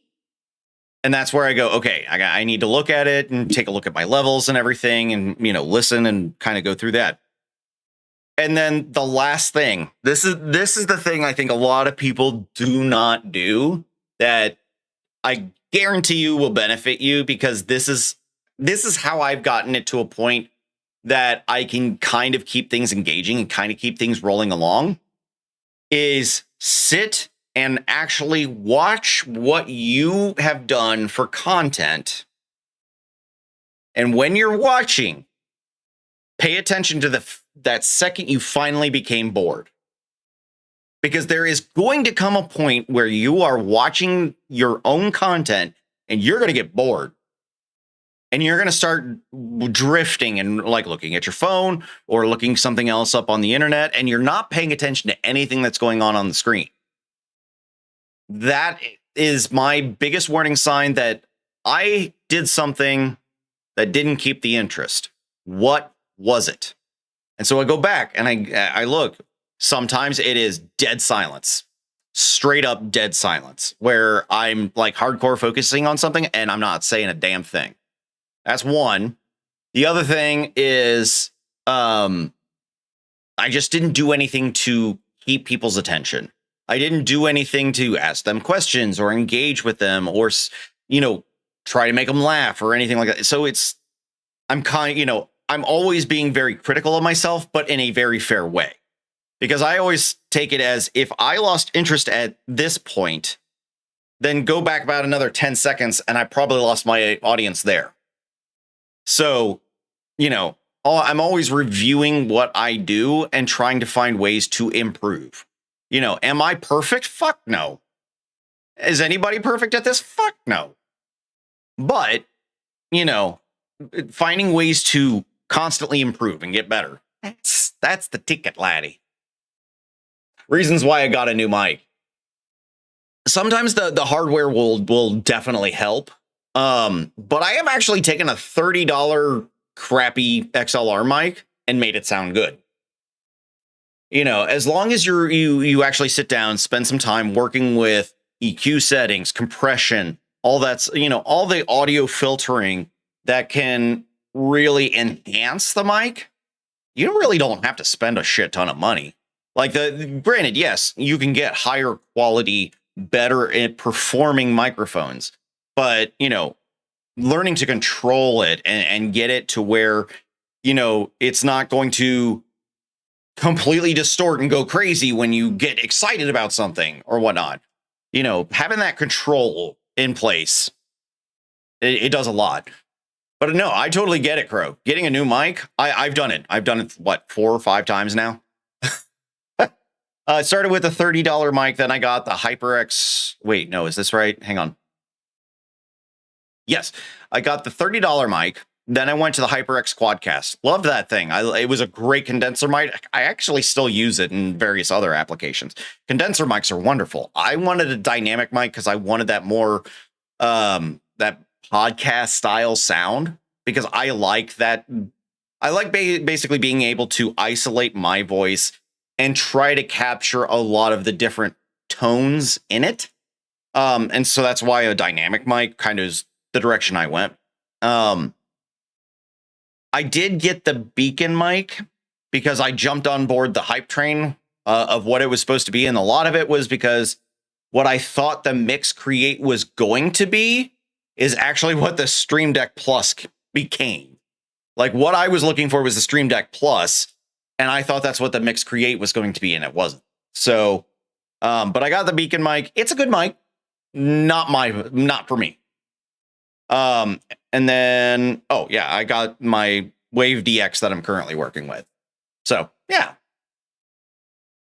What I would love in OBS is a master output monitor. So it cuts off the whole monitor and only sends the broadcast output to your headphones in real time. Ooh, that's a good one. Like, for me, I probably wouldn't use that for me in particular. However, I can see how that would be beneficial. My biggest thing, I can't listen to myself talk. Like, I can't put on headphones and hear myself talk because I get so distracted with what I'm saying that I stop paying attention to what I'm trying to say. I literally can't listen to myself.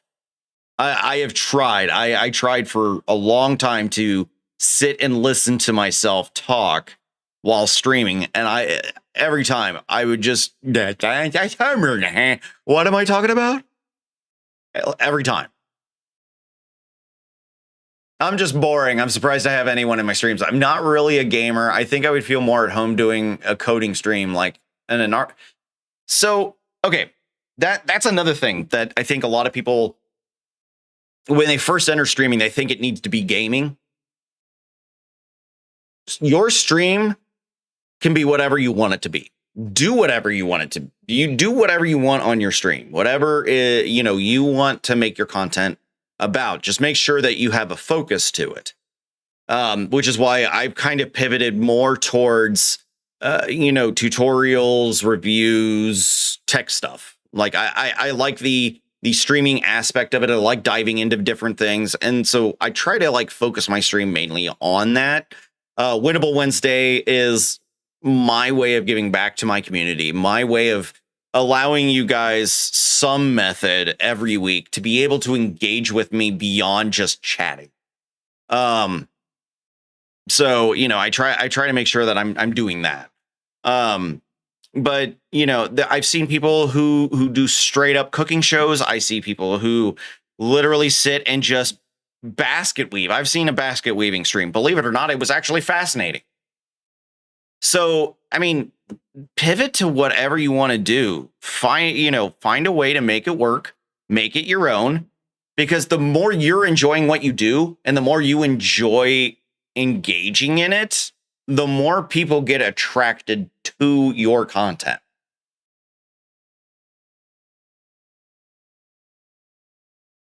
You get voice locked. Yeesh. Yeah, an XLR mic is very simple. That whole, it centers on the frequencies it needs to. I love that sound. Side tone on the headset. I'm not sure what you mean by that. You don't want to use it all the time, just when you're testing side chains and compressor settings. Yeah. Oh, yeah, I totally get it. Got a friend who makes dice sets out of resin on stream. See, and I would watch the shit out of that. Because for me, if you're making stuff, I I really do get into it. I really love to sit and watch people making things and how excited they get making those things. Like when it came to American Craftswoman, my really close friend of mine and everything, I pushed her for it and everything. I'm like, seriously, you don't have to do a whole lot on the stream, because I could sit and watch your CDC machines running, and that would be soothing to me, and it would be fascinating to me. And I could probably sit and watch a CDC machine cutting on wood for hours and be entertained by it. You know, there are even things, you know, sometimes you just have to realize that there are people who share the exact same fascinations you do, and you just gotta engage with which is demanding advertisements. Actually, Felix, shut down ads.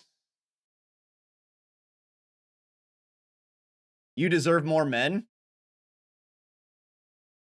I don't think my Why, wife is gonna have thank you. One can never have too many gentlemen around, especially when trying to manage chaos with a touch of elegance. More the merrier, as they say. Felix, are you saying you like men? It's okay. I don't judge. Side tone is where the mic feeds directly into the earphone with zero delay, so you can hear yourself and no voice lock. Ah, gotcha. Okay, that's what we were talking. Yeah, no. I don't even know if I could do that, because you get so used to like hearing your internal. I don't like the sound of my voice. I don't. Like, I legit don't like the sound of my voice. So like, basically saying, hey, listen to yourself more, not my style. Like, that's not my thing. I couldn't do it.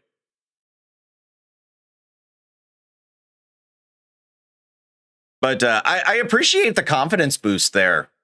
It's me, Jay-Z. I'm assuming that I deserve more men. I want to assume it's viewers, and I'm just going to roll with that, because that makes me feel good. I get told off at work because I stop and watch the CNC robot making stuff. Yeah, but it's fascinating. It's fun stuff.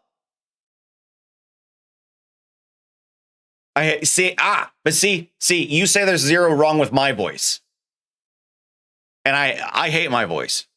I like your voice, but you hate yours. We're our own worst critic, man. It just is what it is.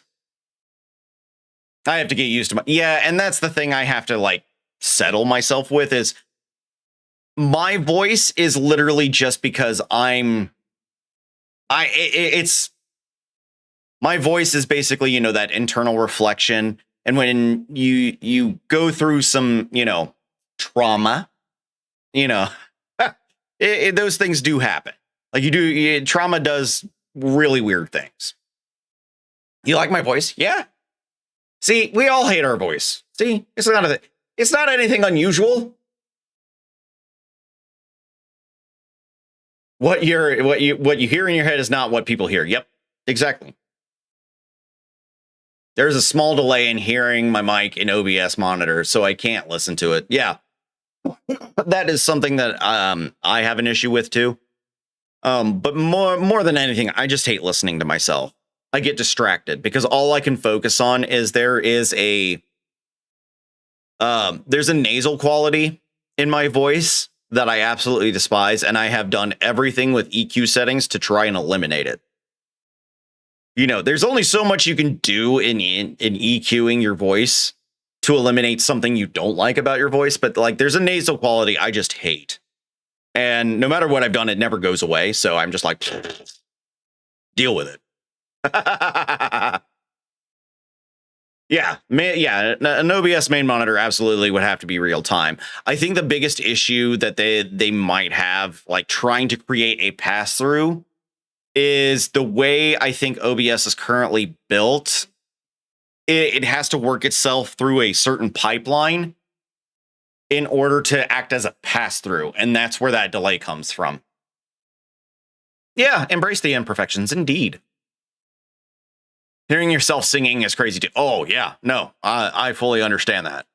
Having been a musician and you know, during my college years, because that's what I was going for, was going to be a music education major. Having to sing and the mics are picking you up, which is fine, but then they have the monitors blasting it back at you and you can hear yourself. That's a hard thing to get over. My voice is so boomy, I have compressed the shit out of it so I don't blow people's ears up. I understand that. I inherited like my dad's boisterousness in the voice, so I have a tendency to actually be a very loud projectioning voice. Like I could fill a room and not try. So one, I've had to learn to control it, but two, I've also had to do a lot of compression to make sure that when I get excited or something like that, or I'm getting just a little bit louder, you guys hopefully don't notice it as much. My headset being Bluetooth also adds to the delay. Ooh, yeah, that'll do it. My voice is so annoying I have to mute myself. See, that's pretty much what I did. I don't like none of my voice ever comes back to me. It literally goes out to you guys, and that's where it's staying. I'm not listening to it. Fuck that shit. No. My karaoke is bad, but I love it. Oh, well, karaoke's one thing. I prefer to, like, if I'm going to karaoke, I'm absolutely going to make sure I've been drinking. Throw them inhibitions away. Yeah, zero mic comes back to me. I don't listen to myself at all. Like, it's just a microphone. And then when it comes to the setup, in OBS, here, we'll bring it over. So in OBS, it's still labeled as quadcast mic. It is definitely not a quadcast mic. I just haven't changed it because I'd have to change a shit ton of stuff in Streamer.bot. So I'm just like, whatever, that's what it's going to be. On the advanced audio properties, I will come down to it. Right here. Monitor off there. Then if we open up the wave link and bring that down. Yeah, right here is the mic. Oh, look, I turned off being able to hear it. Like, legitimately, I do not want to hear myself. I stopped doing videos because I couldn't handle listening. Spreading rhyming words far and wide, I see. Therapy advice aside, everyone could use a good laugh. Thanks. Don't just take it from me. Check out the TikTok and see for yourself.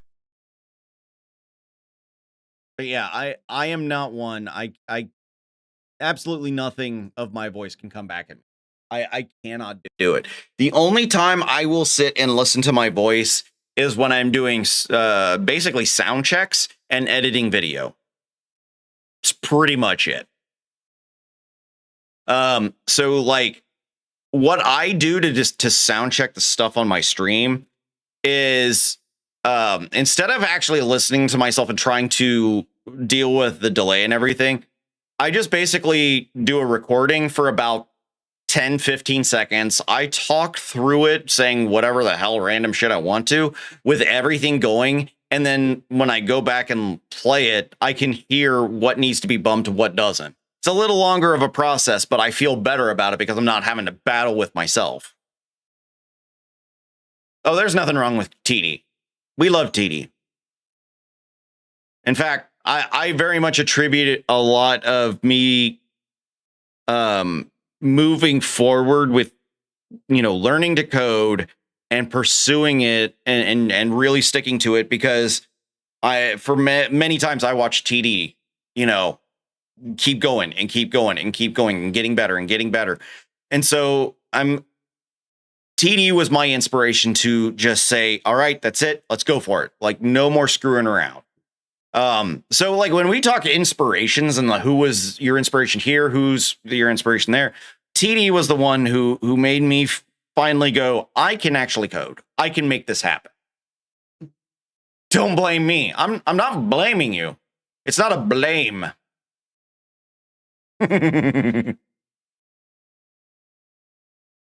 Yeah, I like TD's videos too. But I also understand his perspective of, man, I really, really hate listening to myself.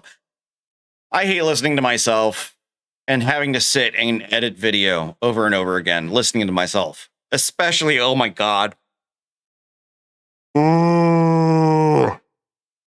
If you guys would see the amount of crap that gets cut out of my videos and what that crap is, I think you guys would probably be surprised at like how bad I am really at making videos behind the scenes.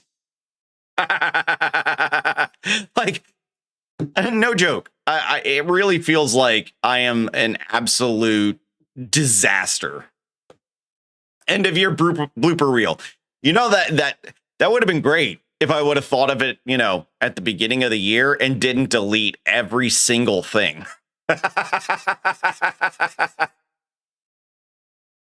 You grew with coding, so I had to go, and glad I even started. Yeah, and I mean it's nice to when you see somebody learning it or whatnot, and then you're like, you know what, I'm gonna do it too.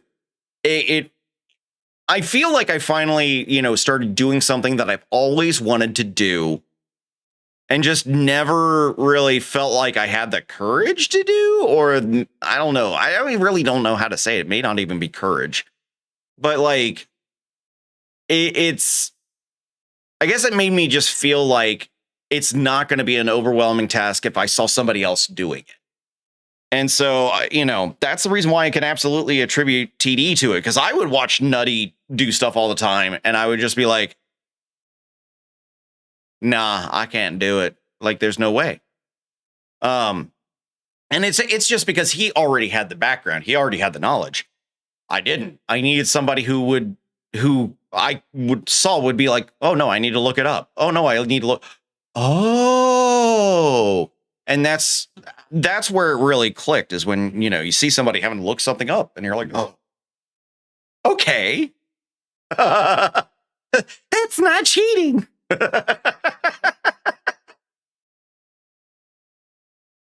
Oh, I don't know. Whew.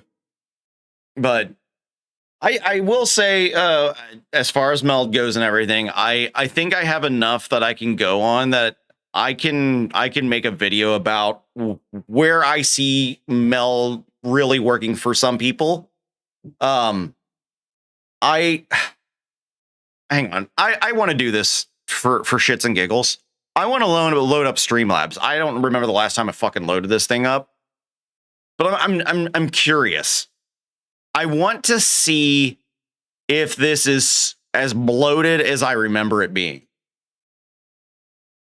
That's where I'm kind of at the moment, is I want to see how bloated Streamlabs really is. I saw that they're now adding, Streamlabs has added basically AI chatbots to their offerings. I'm almost tempted to take a look at how good it is. Because honestly, I can't imagine it. I mean, I guess it'll be okay, but like, wow. Is it? Oh, I was going to say, it's been a long time since I've logged into this. Pretty sure it shouldn't automatically put me in.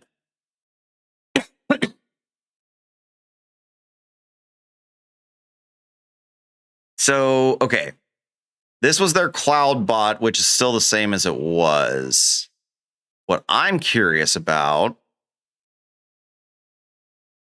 because I kept seeing this whole thing about, AI chat. And I'm just curious.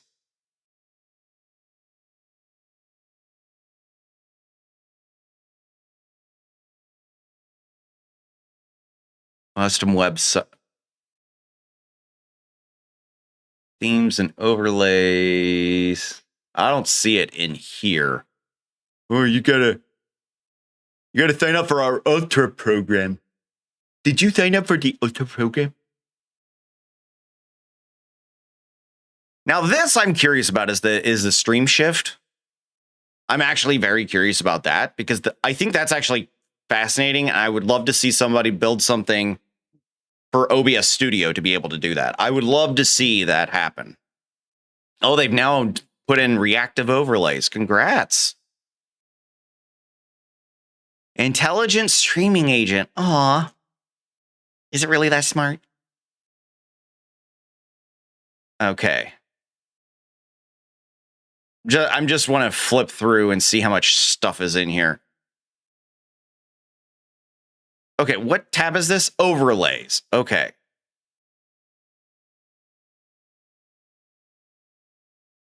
So I see here's shield and here's health, I'm assuming. And it automatically counts things up. I wonder if you have to link the account or if it's just reading the screen.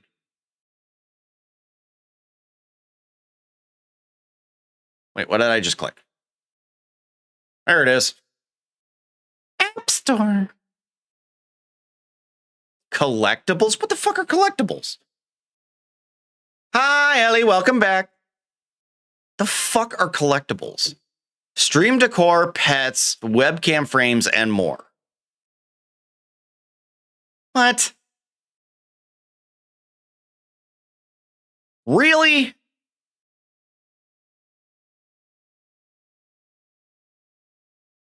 Ah, fucking hell.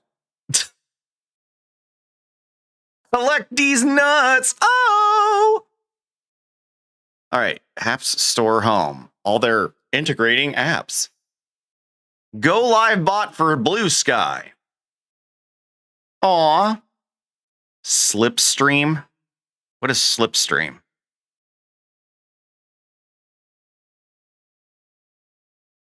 Oh, music. Okay. Meme board, ticker. All right. Intelligent streaming agent. Is that what this is called? Yeah. The intelligent streaming agent. Your AI-powered co-host, producer, and tech assistants in Streamlabs. An optional 3D avatar powered by NVIDIA Ace and audio two-face that reacts to gameplay, chats with you, and keeps viewers engaged.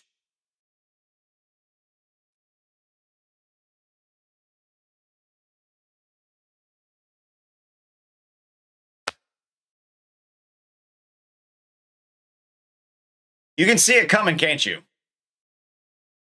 You can see my reaction coming immediately. When you tell unwitting streamers or streamers wanting to be, or these are people that are new to it. If you say, "Hey, this chatbot's going to keep people engaged," I'd hate to be the one to say it, but it's like even Felix. You guys can do a lot with Felix. He's not the one keeping you engaged.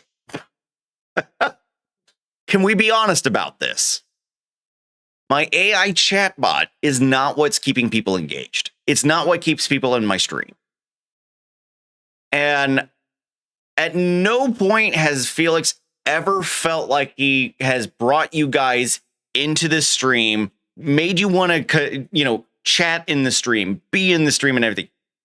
The chatbot AI shit is not going to solve your problem. They're a toy to play with. Yes. My internet just shit the bed. Oh, God. You better get it potty trained, man. Nothing else, get some pee pads. I'm sorry. Anyway. We all know Ellie is keeping people engaged. It's true. It's all Ellie. It's not me on this channel that keeps everybody engaged. It's 100% Ellie. 100%. How does Felix feel about the fact that he's not the top dog around here? Yeah, you can ask him. I'm perfectly content being the charming sidekick. Every great star needs a witty wingman, right? Oh, what a nice guy. Steven is there for me to shout at. There you go. Yeah, he's your verbal punching bag. Mobile data, fair enough. But yeah, that is always going to be my biggest problem is when something claims this, that it'll keep your viewers engaged. Viewer engagement only comes from the streamer, the person putting on the show. If you're not keeping people engaged, no other tool is going to work. Steven and Felix together, though. Listen, the fact that Steven got achievement points on my stream from a co-stream is fantastic. Buzzwords. Oh, I know. Buzzwords are the thing. We're just, as long as we sell you on something, that's all that freaking matters. My AI bot pisses people off. Yeah, see? And that's fine. That's fine. But again, what keeps people in the stream is the person actually there. Okay, so live producer, automate scene switching, capture clips, play replays, and add audio video triggers by in-game events. Okay, I that's cool.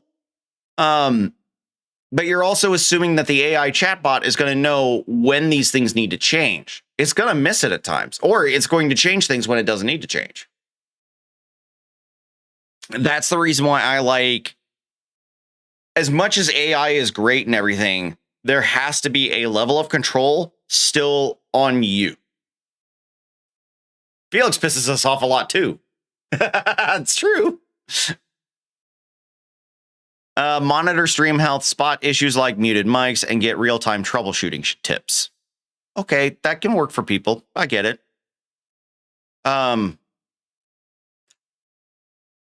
Stream health, I feel like you should be just checking up with your, your normal stuff. But that, okay, it's me. Use with or without the avatar. Okay, pick personalities and tailor automations to your style. Do I write prompts, or are you going to give me only a specific set of things? Game support works with Fortnite. More titles coming soon. But only Fortnite right now. Whose bot is the worst? That's the question. Ooh. We should have a bot off. Have them talk to each other. Just put on a little thing that says you have to @ the people you are replying to. Tell the bots they have to @ whoever they're talking to.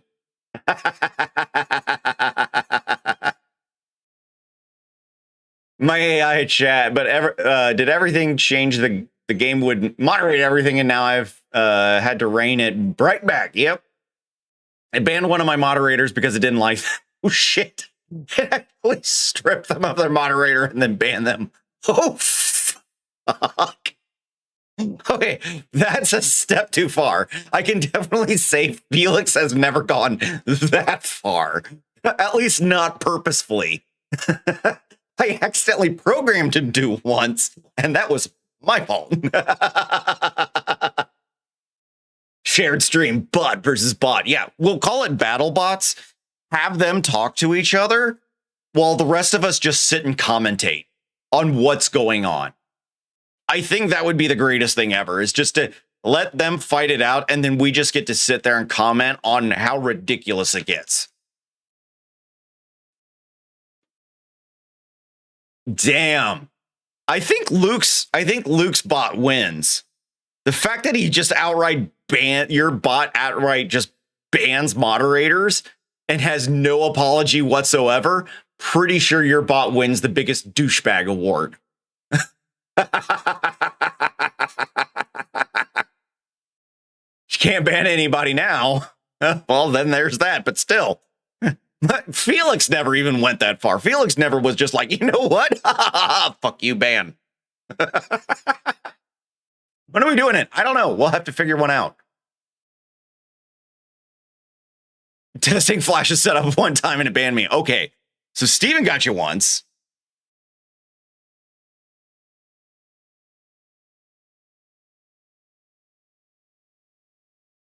Okay. Can I ask a question? How do you guys feel about somebody who hits you up in your DMs from, you know, a Discord server you enjoy. So like I've had a few that have been hitting me up from the Stream Up Discord. I got one who just was like, hello, dude. Who would Felix ban though? Well, before I had to change his personality towards Rich, it would have been Rich. Felix would have straight up banned Rich.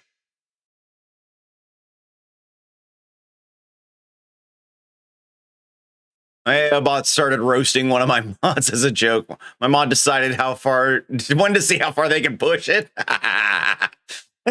Bot brought the ban hammer.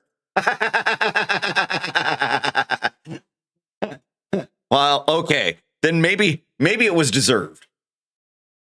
I essentially ignore DMs and friend requests. Yeah, every now and then I accept them because I'm like, let's just see. Let's just see what happens. Speak to me first and see if it's okay. Yeah. The initial reaction always gets me.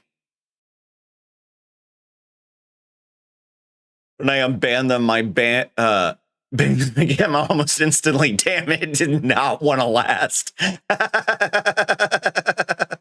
Do you remember the Goochgate 2024? Sounds like a scandal best left in the shadows. Let's pretend that never happened, shall we? But Felix, describe it. Describe Goochgate. Felix, describe Goochgate. You have spoken before, then fine. Otherwise, ignore. Yeah. Well, like, this is where it always gets interesting for me. So, like, this one, the mutual server, again, Stream Up. So, hey, what up? How are you doing today? I'm good. How about you? So, how's streaming going for you? Pretty good. Now, here's where I go, nope, we're not going any further. Streaming has been going great so far. I'm really enjoying it. What type of game do you usually stream, if I may ask? Okay, this is where it gets me, is the streaming has been going great so far. I'm really enjoying it. Let's go to the Twitch channel. I went to this channel while it was live, and yeah, they definitely had like quite a few people watching and everything, or at least said they did. And I'm like, yeah, this is not the person who's claiming it is. It's not the same person. Yo, Wreck-It Rod, what up? That's a nice bot. Oh, thank you. I thought so. So common and annoying on Discord. Oh, I know. I like to try and give chances, but yeah. Actually, this one I've been meaning to block. No. And just hadn't done it. The one I just got was this one. Again, from Stream Up. And I've been like, do I engage with it? Because, like, I'm like, okay, member since 2020. Maybe? So I'll have to, like, actually go into the Stream Up Discord and, like, do my research. Because there's some people I'm like, cool, if you really actually want to talk things out, ask me questions and shit, I'm good with it. But send them to us. It's Venom, Venim. Here, I will even put it back on screen for you. There you go, TD. Sicko. Mine's normally Streamer.bot. I get quite a few that come from Stream Up. That Stream Up seems to be the most common for me.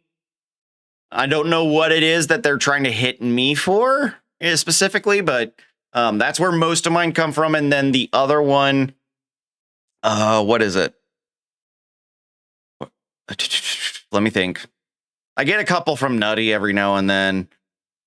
I think it's one of these gaming community ones, I think. Or no. It's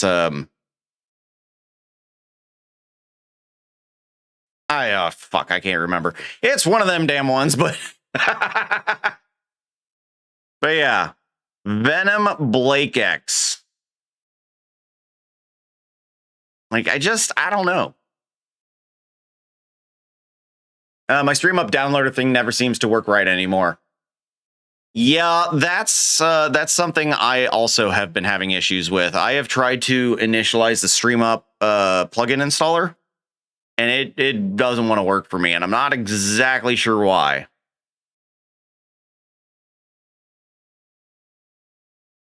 Yeah, it's not from you, Luke. I'll have to eventually join your Discord. I don't guarantee a lot of interaction. I try, but not always does it work. I'm really terrible about like actually talking to people.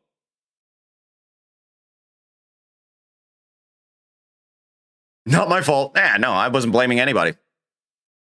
It's like, honestly, shit breaks, and it's okay. Okay, I wanted to... Oh, yeah, that's the dashboard. I'm not there yet. I wanted to see about all this other crap that's, like, built in here. Oh, I don't have any apps. Oh, no.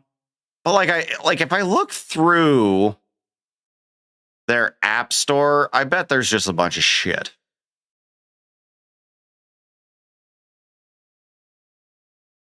I don't know. Better motion. What is this? I'm just curious. Animate their sources within a scene. So so it's the Move plugin for Streamlabs.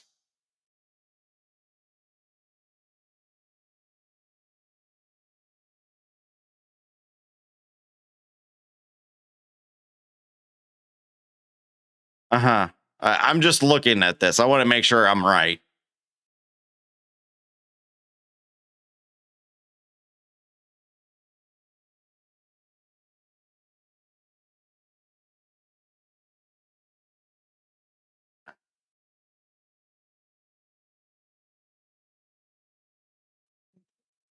I mean, it's a very dumbed down, I guess.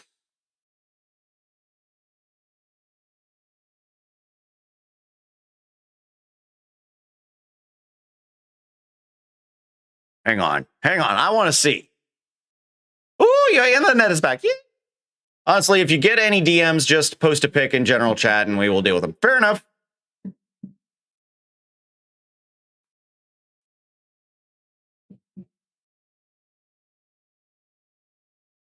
Don't go to work.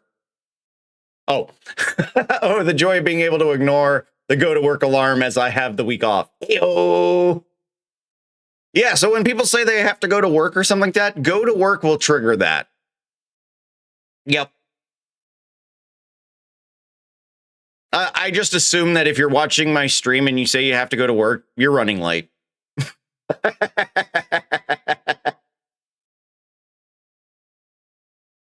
Okay. Yeah.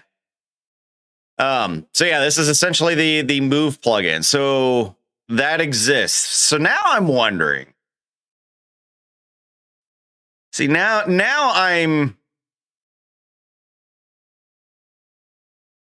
I'm wondering with something like this, if there would be a way to hook into it with Streamer.bot and give people the ability.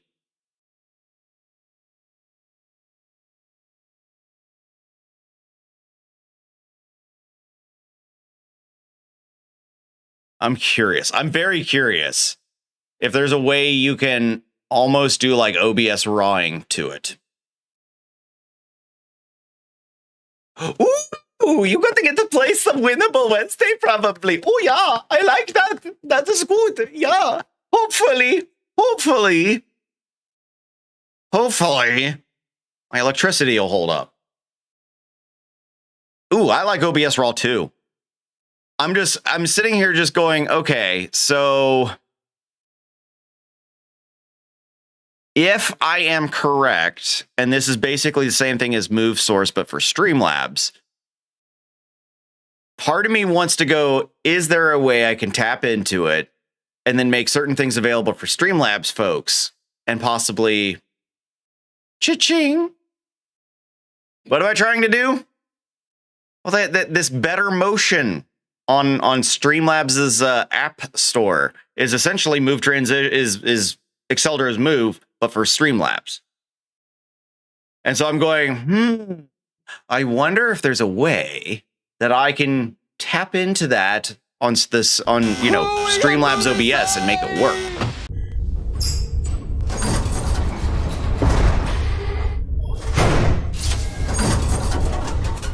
Nobody likes Best Buy. It's called worst purchase. We do? Oh!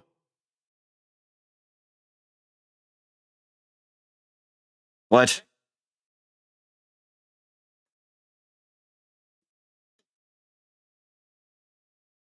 But make the cow come back.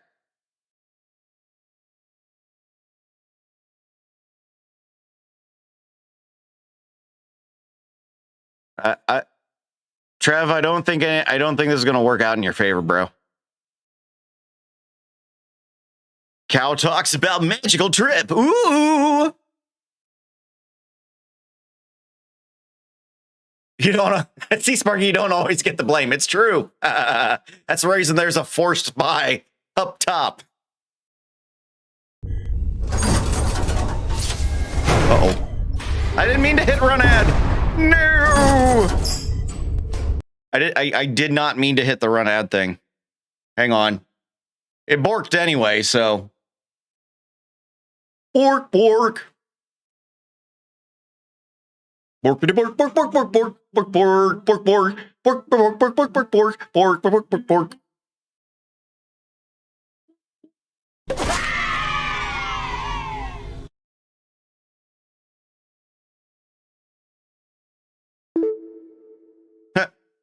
Well, Sparky gets an extra 15 points because I hit a button on accident. My bad. Thank you. Your enthusiasm for film is truly award-worthy. Who knows, perhaps an Oscar is indeed in your future. Now, what's the next cinematic masterpiece we're diving into? Your mom. Oh, wait, you don't have one. You're adopted. Okay. Well, so, like, okay, play GIFs, images, and sounds with a simple key press. I'm just curious what they have on here. What is Greet? Oh, Greetbot. I thought it was Greedbot. It's greedy. Stream automation for Streamlabs. Okay. I'm curious. Automate your stream. Engage your audience. Tired of manually switching scenes or reacting to viewer reactions? Event Lab is your all-in-one automation tool for connecting Twitch events to Streamlabs actions, making your stream more dynamic and interactive. So, okay.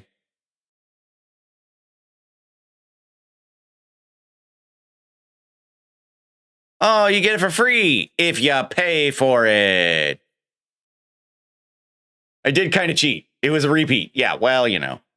It is what it is.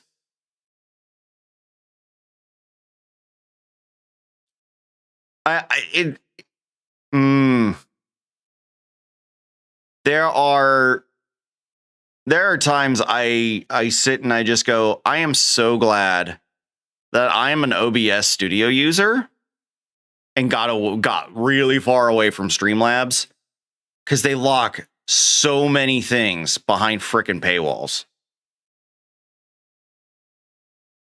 What is this? This Deafgine Flowbot. Chat management tool. So a Stream Deck? Sorry. I don't know. I'm just glad that I don't have to pay for their Ultimate service because I don't. How much is Ultimate? Just out of curiosity, or Alta, or whatever they want to call it. So you can either pay $189 a year or $27 a month.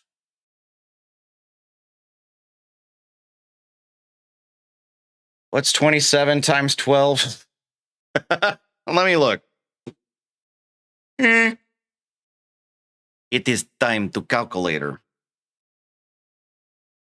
So you eat, oh my God, wow. So you either pay $189 and lock yourself in for a year, or you do it monthly and pay damn near, what, double?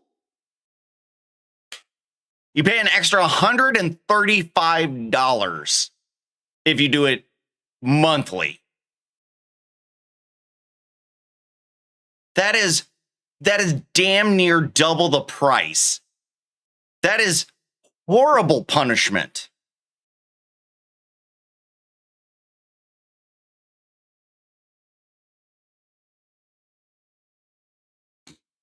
Well, it's not just that. It's grabbing people who won't do their research, right? Like they're not going to do their research. They're not going to really pay attention to what they're doing.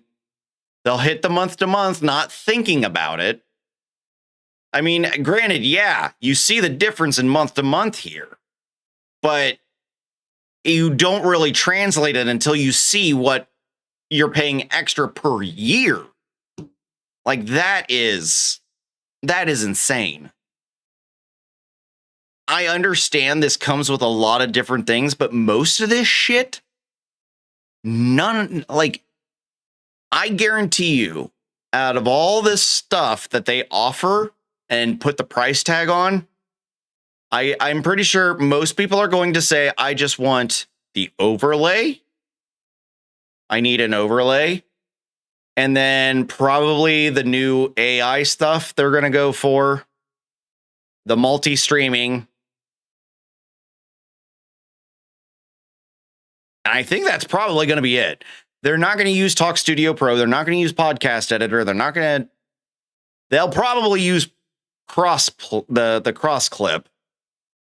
But, and using their editor, I used their editor once just to try it. Holy God, it's god awful. I don't know. I can't justify the price.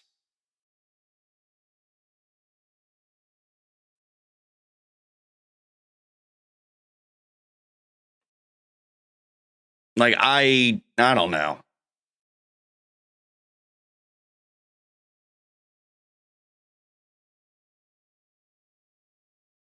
I don't know. There are times I'm like, if I'd rather somebody pay me like $50 and I set up everything for them.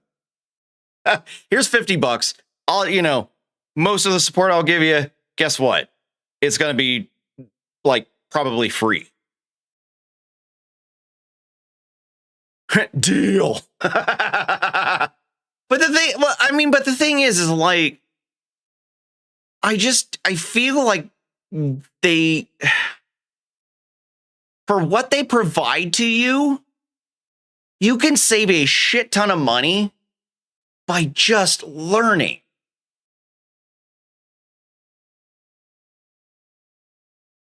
Yeah, that's fine. Hit me up for graphic stuff and everything. I mean, but seriously, if you need help with your streams, like you're not sure what to do or how to set certain things up or whatnot, and you have questions, fucking ask me, man. I will 100% be there to answer your questions. I will 100% sit with you and go, hey, cool. Here's how we can make this better. Like, for my community and my regular viewers and everything, I'm going to charge you guys anything. What you're doing for me is beyond like just, paying for my Thervithith, because you guys give me the confidence to keep going and all that shit. So like, I'm not going to charge you for it when you've been here and you've been a strong supporter. That's not me. But it's just like a lot of this stuff. I feel like I could deliver so much better.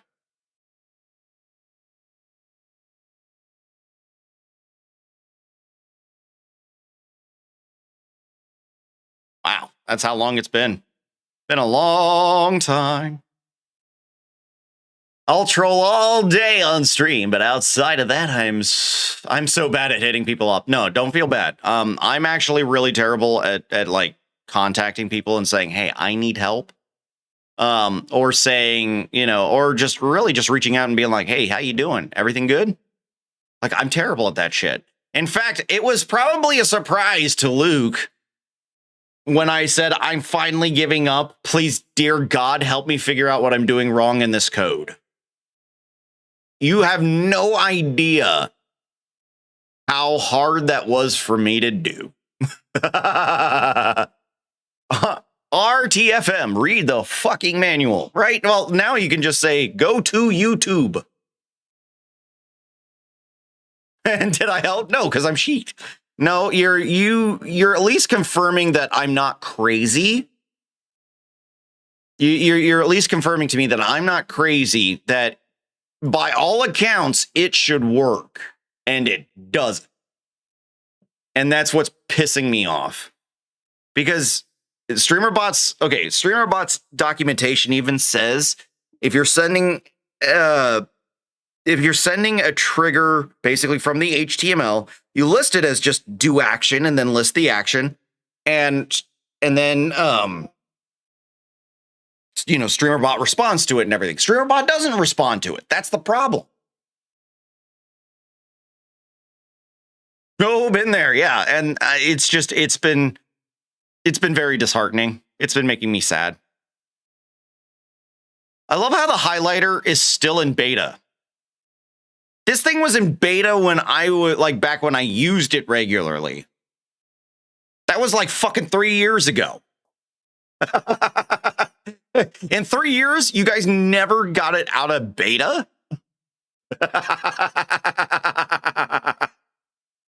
Dear Lord. Oh, no, that's not what I wanted. Gooey. Cloud.bot alert. I don't know. Okay, how do I get out of this thing? How would I go back to my normal? No. Oh, editor? Is that where I go? Yeah, there we go.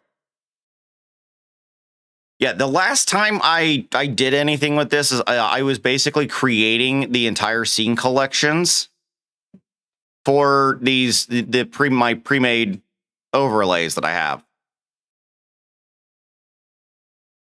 There's a reason why these are expensive, is because I literally have to I sit and I work with it to get it to be as close to perfect as I can possibly get it. Wait a minute, why isn't that working? That's weird.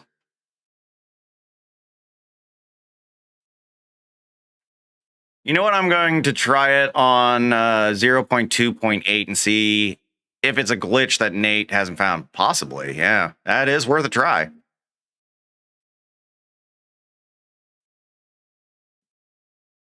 No args, just trigger a damn action. Yeah. Which other ones do I have in here? Oh, I do have the pirate one in here. Yarr. Maybe not.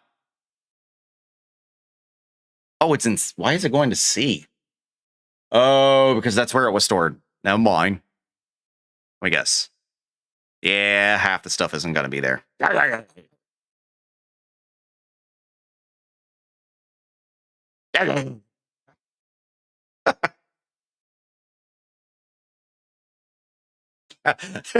mind me. I still giggle at the fact that I made the sting transition look like that.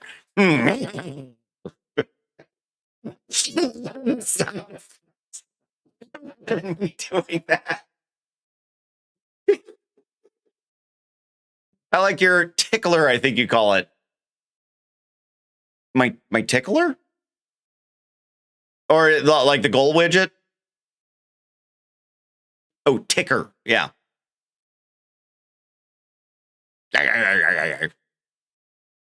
Are you talking this, or are you talking like my normal stream, the info bar? I know I want to eventually put that as a release, something you guys would be able to do. Yeah. That's what I call my info bar. I don't know. Is it updating like who's gotten the latest achievement? Because it should. Let me look here. Okay, so there's our weather. It shows it in Fahrenheit, then it switches over into Celsius. And that I attribute to Ellie. I put it in Celsius just for Ellie. So that way I could kind of somewhat keep up. Okay, and then stream up time. Yeah. I don't know why it's not counting up anymore. I gotta double check why that is. All right. Okay, so it's still not getting the last person who got an achievement. So I gotta fix that. But I think it does show our current leader. Yeah. Yeah, I know it helps with you guys, with the Brits as well. I didn't think of you guys. I literally thought of Ellie. I'm sorry. When I put it together at the time, she was the only one that was really focusing on Celsius. So I love it. I love you. I love you, Brits. I do. But at the time when I started making it, you guys weren't really around. So sorry. My bad.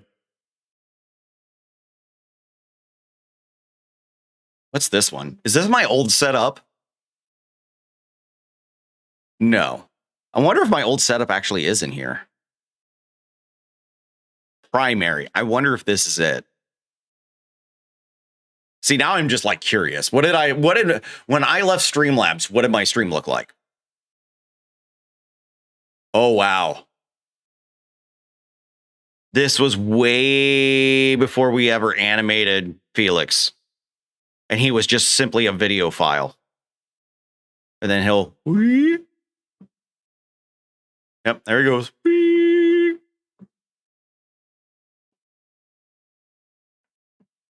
You always get forgotten. I didn't mean to. That apparently was the last thing I played when I had Streamlabs, was Gas Station Simulator. Man, it's been a long time. See, I do need some help with some stream things, silly, simple things with tech sources, and I'm sure the answer is really easy, but I just can't see it. My setup is certainly not normal. It makes doing anything more complex than most, but... Oh, okay, Sparky, one.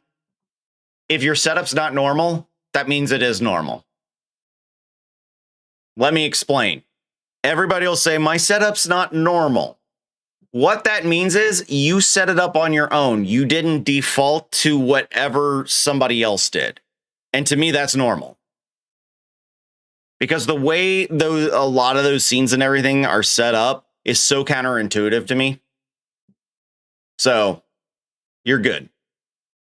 Watching Ice Road Truckers and saw the temp, they say negative 40 degrees Fahrenheit. So I Googled to see what it was in Celsius. Yeah. Yeah. 2 OBS between PC and Mac. Ooh. Rough. But it's possible. You can make it work. Indeed, the more things change, the more they stay hilariously the same. What's the next antic or insightful quip you have for us today? Oh my god, I totally forgot. I remember when I first came in and didn't know Felix was a bot. I was like, geez, this mod is an asshole.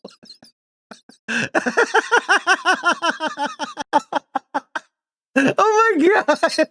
I forgot about that. Felix was incredibly mean back in the day, like way meaner. He's calmed down a lot. Back in the day, he was an asshole to everybody who came in. I had to be like, no. It's a bot. It's a bot. Don't take him seriously. Oh my god. I forgot about that. No. Frankie can be an asshole. I don't mind him when he's an asshole. It's just one of those things when you get new people in, it's like, tone it down, boy. Tone it down.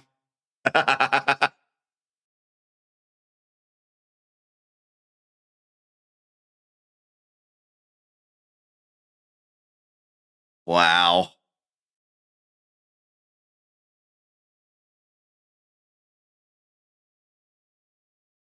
I don't know why I have somebody else's freaking transition. One of the ones I designed. Where's the freaking transitions again?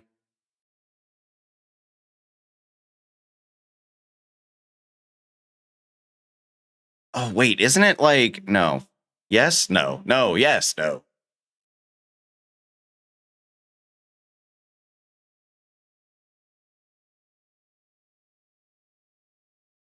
Don't know. I don't remember where that shit is.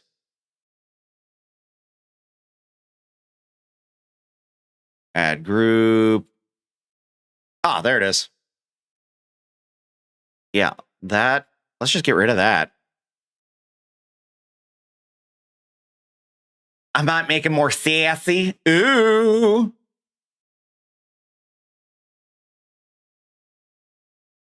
Oh, shit. I think I need to update my intro, man. It's that old.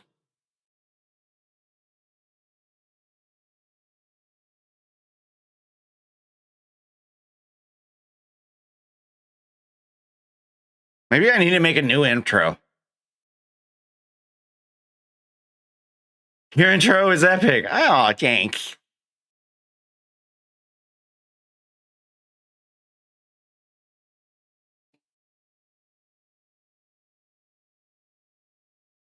Ah, oh my God, that's when I was doing when I would do tutorial things. I had my segment was called Not an Expert at This. Oh my God. Were you in the stream when Nutty joined the share chat with me so he could test something? Told me to ban people, so I told my bot to ban anyone who sent a chat message, and my AI bot banned Nutty's bot and his chatters. I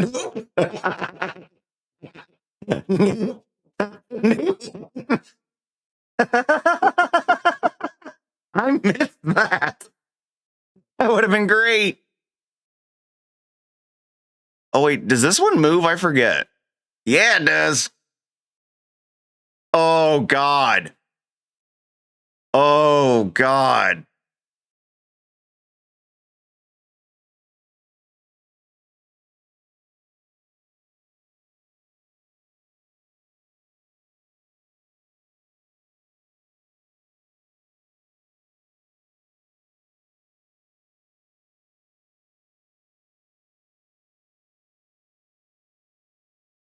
Trip down. Yeah, I'm kind of looking at it, and there is a small issue. I'll show you when it pops back up.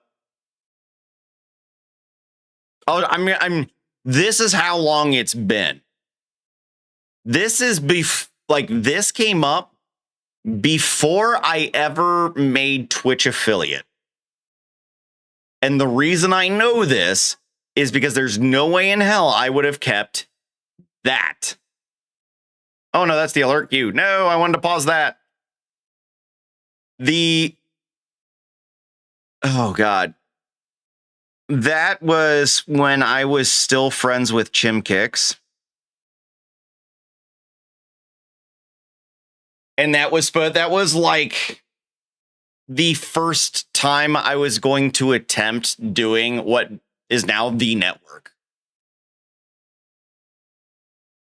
So, yeah. That oh my God, that's over 3 years ago. That's definitely over 3 years ago. That's crazy.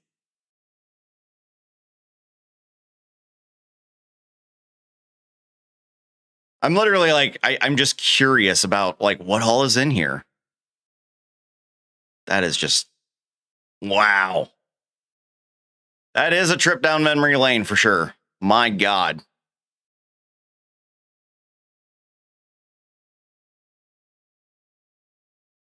I would like you to make me a starting video like you have. That would be nice. I actually have one that I'm supposed to be working on, except my creative juice on that one is shot. I don't know what to do with it. So I'm struggling with that one. But if you have an idea, tell me what the idea is. And the biggest thing to send me, and I'm going to tell you this right now because it'll help. The biggest thing you can do to help me out is send me a intro song. 1 minute long usually is about the best way to go. Twitch is demanding advertisements. Felix, shut down ads. And so if you give me music and an idea, I can roll with it. The one I'm working on right now is the problem I'm having is really kind of how I'm going to fill the time. That's my biggest issue. Is I'm legitimately having trouble filling the time. And the biggest reason is just the idea is so simple that figuring out a way to basically like expand it out to where it'll make sense, it'll flow, and it'll work. That's honestly like the hardest thing for me to figure out. So it's basically I've got to work with this kind of stuff. Oh wait. Yeah. Oh my God, I can't hit the right button to save my life. But this is the ending screen version of it. But basically like the package I put together. So what I'm having issues with is how I'm going to combine all this with the avatar, like showing the avatar getting ready for the stream and making it like hype style and everything. I've been having issues figuring out what I'm going to do. And a lot of this really still comes down to the fact that the style request of this was combining the fantasy forest with that's kind of like creepy, combining that with cyberpunk, combining that with anime.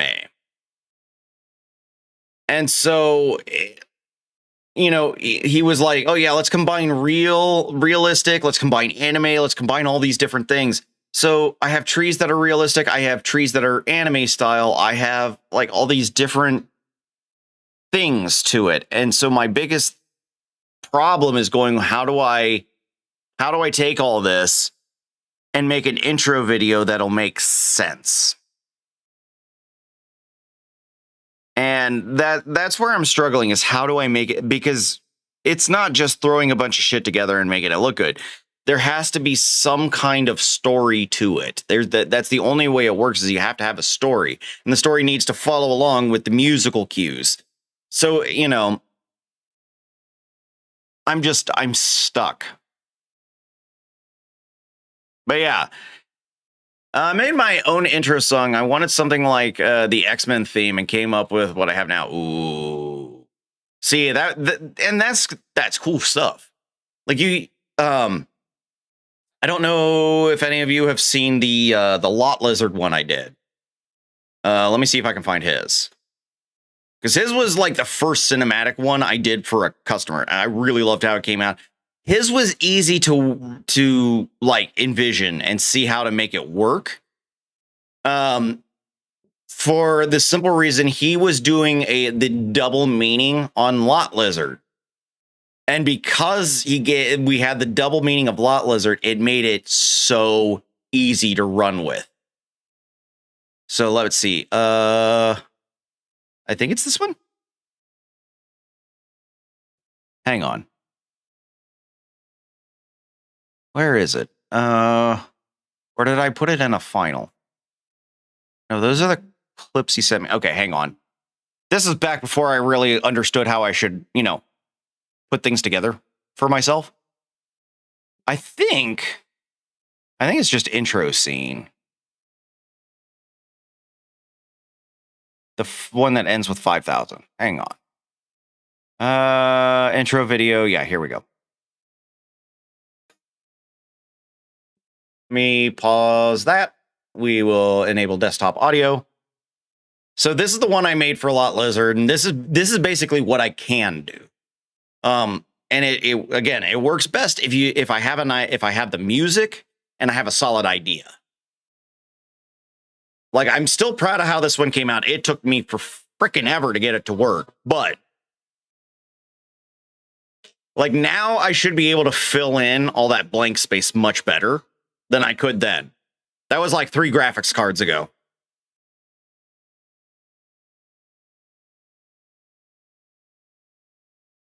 But I was like, oh yeah, throw the lizards on top of the clip. Yeah.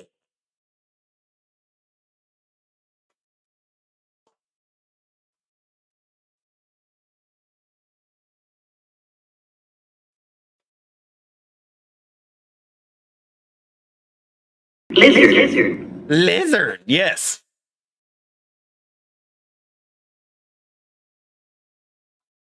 But like he wanted to have, you know, his clips in it. And I was like, oh, that's perfect because that helps a lot.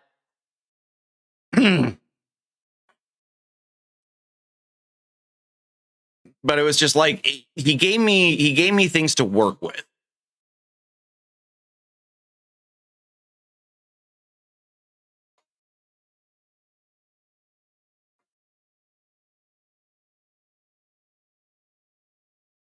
So like that is the potential I have. And you know, the whole thing again was basically me putting together a story. Simple story, but still a story. Lizards and the truck, everybody's moving to the lot. Giggity giggity, giggity goo. You know. So like I can do that, but I have to have music for one, because the music is always going to be an inspiration. But the second thing that really comes into play for me winds up being, you know, what is the idea you have for it? And how can I take that? And you don't even need to tell me a story about it or anything. You just need to give me like, this is what I think. This is what I am and what my stream's about and, you know, all that. And I can roll with it. I can find one way to help you move forward with it. But I'm having such a hard time with Johnson's right now. And I'm not sure what to do with it. I have some ideas, but I don't have anything that's really making me go, finally, yes, and makes like encourages me to want to like push. Like I have this where we're gonna do this like slow pan in with a bit of a turn. Having there getting ready, you know, to stream. I gotta slow down the motions, but you know, I had this idea of like, you know, start off with this. It's gonna be, I gotta slow this down like a shit ton, right? But you know, basically getting it ready. And then I don't know if I'm gonna keep it to where like it's just a purple light or if I'm gonna have like monitors coming up with different things. I thought about that. And then the other aspect of this that I've got going is following the little magical sprite things, which that has been a nightmare to put together in the first place. As you can see, there are mistakes. Like, it's a rough version. But like, you know, I'm trying to follow these little, you know, spirit things that I've got going. The problem is like the way the camera is and the way it moves and everything, it looks fine when I'm doing it in Blender, but then when it comes to the render, because everything goes so slow, I can't tell. And so like it'll be fine in one it'll be fine in like one frame, not the next. So having issues like figuring that part out. But I've had this whole thing of just following these sprites around like through the trees and all that stuff and kind of going from there. I don't know. Do you guys think that like the idea I've got so far, do you think that works? I guess is the big thing. Is this idea like working and do you think it's going to track? Because the problem is then what do I do about getting the skeleton into the forest? Like, how do I transport him? You know, I've also thought about instead of it being a skeleton, like actually having it a person and almost doing the freakazoid thing where he gets like zapped and pulled into the computer. And that's when his like skin comes off and he becomes the skeleton. I've thought about going that route. Okay, the idea is good. Okay, I mean, I guess that's where I've been like really struggling, is that I haven't felt like the idea has been strong. And so because the idea hasn't felt strong to me, I didn't know where to go. Oh my God. I don't know about if that guy would find that humorous. It was difficult to get some of the things like negotiated correctly. So like this was originally what like the starting soon screen was going to look like, and he didn't like it.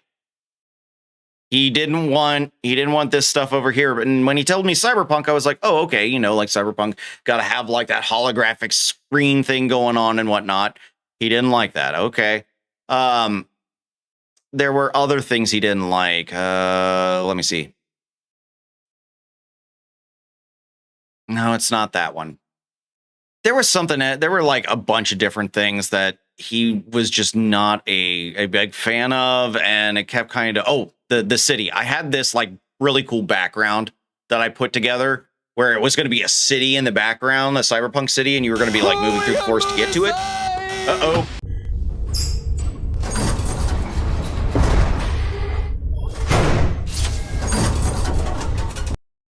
USAA. All right, what do we got? Magical Trevor. Oh my God.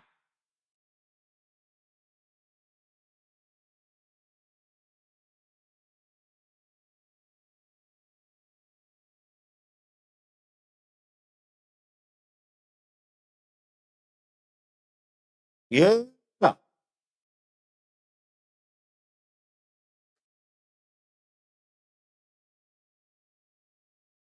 What is this made by the same guys who did Look at My Horse? My Horse is Amazing. Is this the same group? Yes. Okay. This one definitely shows it. Like this video definitely proves that's the same guys.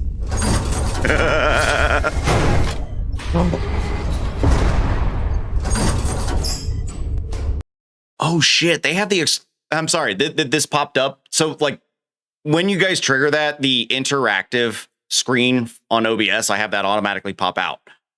The Explorers. Oh my God. I freaking love that movie. Candy Mountain. Let's go to Candy Mountain, Charlie. It's a place of magic and wonder. He also did Badger. Mushroom. Mushroom.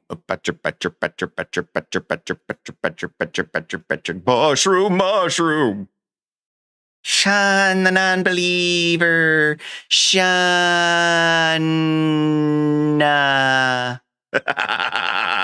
It's a magical Leopleurodon. Oh.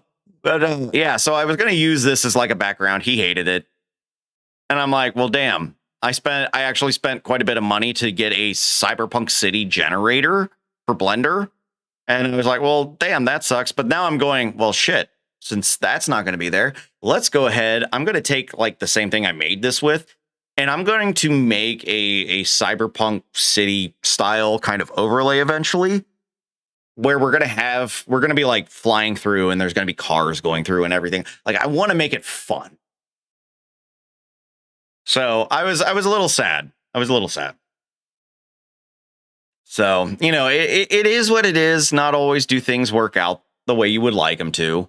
I was glad that I was able to do this, like actually put together an avatar and a VTube avatar.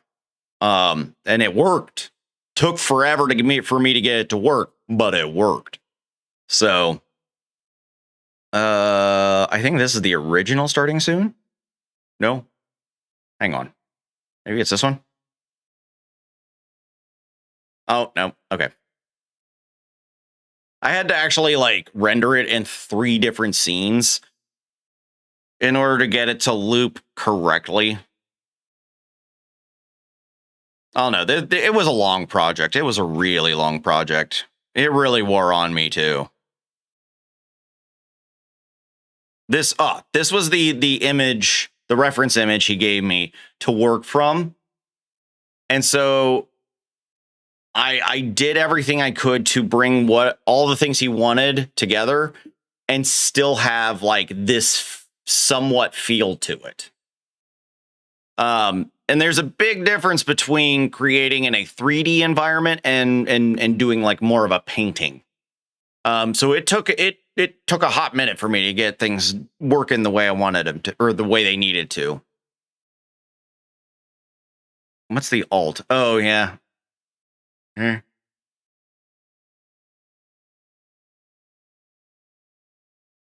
But anywho, yeah. So I'm glad you guys are like, you know, are giving me a little bit more confidence to work with it and be like, okay, I'm on a track that'll work. It's just now going to be a matter of I got to sit down and keep hammering it out. Essentially, is where we're gonna be at. So, I gotta get going because I'm hungry. I haven't really had anything to eat today. And so like, I'd really like to eat because yeah, food. Why not have like a treehouse, cyberpunk treehouse at the end of the forest? I wish, but I'm sure if I did a treehouse, he would say no. I mean, there is such a particular vision he has in his head, but he doesn't articulate it. And so it makes it difficult for me because I'm constantly having to try and guess. And so I spend hours and hours, you know, putting some of these things together and spending an entire night rendering. And then I send it to him and no, we need to change this. And then it's back to the same, you know, putting in something like 20, 30 hours to get it where it needs to be, spending an entire night rendering it and same thing. So it's, you know, those kind of things, they wear you out quick. So that's the reason why I always go, look, I'm going to work with you the best I can. There are going to be some limitations that I hit because I'm not, you know, I am not a full on 3D artist. I've self-taught I've been a self-taught person the whole way through.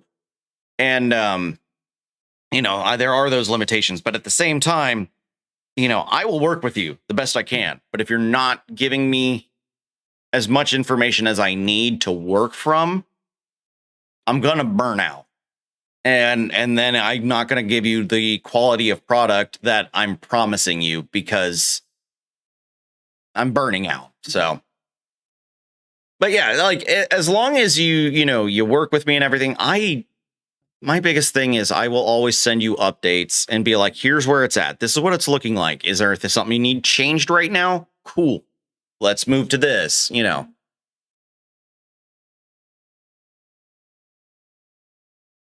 Okay, so that I can work with. Now, when you say here's what would be a helpful visual for me, because there's actually people have multiple different definitions of industrial.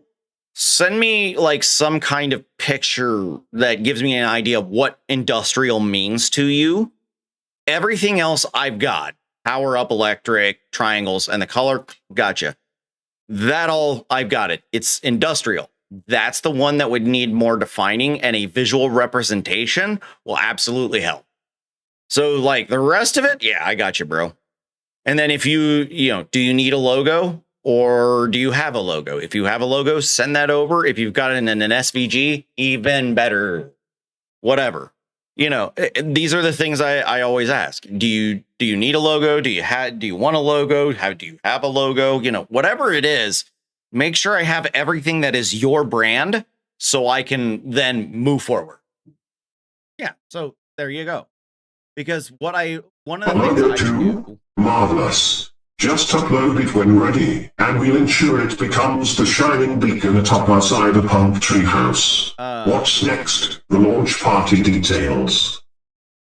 I have to think of one. Oh, yeah. This is my favorite example. Maybe not one of my favorite examples. And some people here know it. I still need to get a demo video of this one up. Well, okay. I need the full on demo video for that one. I think D's will work. Yeah.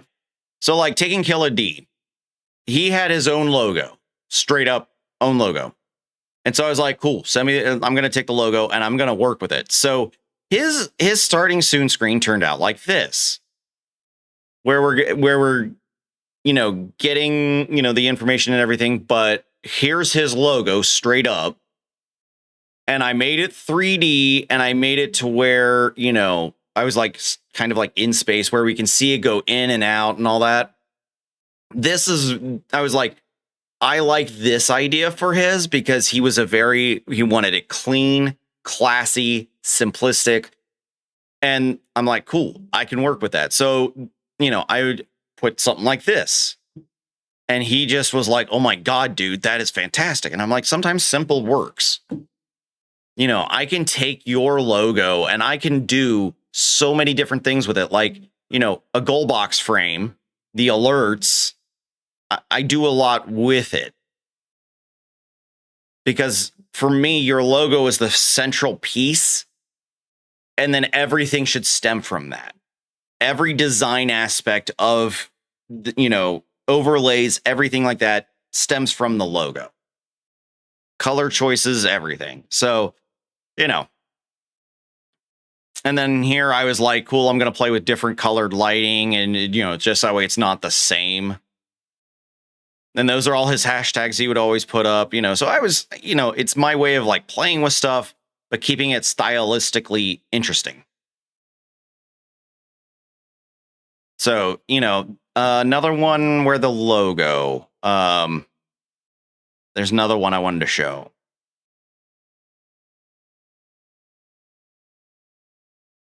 Holy cow. Oh, sevens. Where's the demo video? I know you're in here. I know you're in here. Clip, clip, clip, clip, clip. Oh, I think that's actually out here somewhere. Sevens is another one I was proud of. Actually, no, I'm sorry. Sevens was the first one I did the cinematic intro for. Maybe I put it in the stream stuff?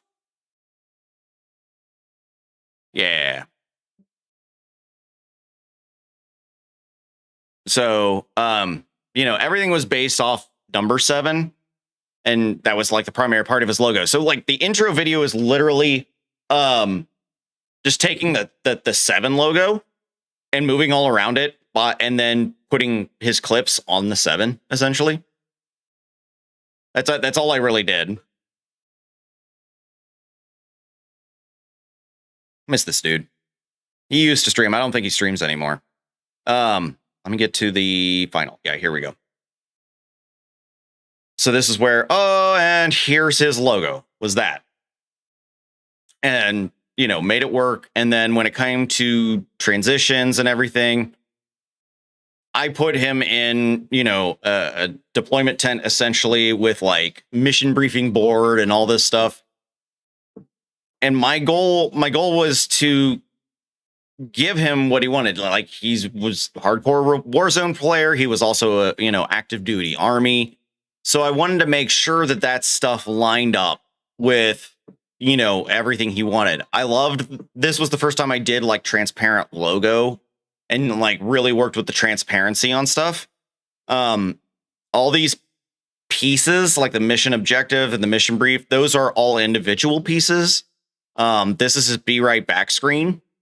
He told me that he worked with LAVs, so made sure that I got him some LAVs and, you know, have his logo in there again. So like literally constantly working with, you know, how do I integrate everything that your logo is and represents? How do I get that into all of the overlay together? So like I have a very specific way I work in creating this stuff, and it's all for a very driven way. Now this is his outro. He wanted to make sure he said thanks to people and whatnot.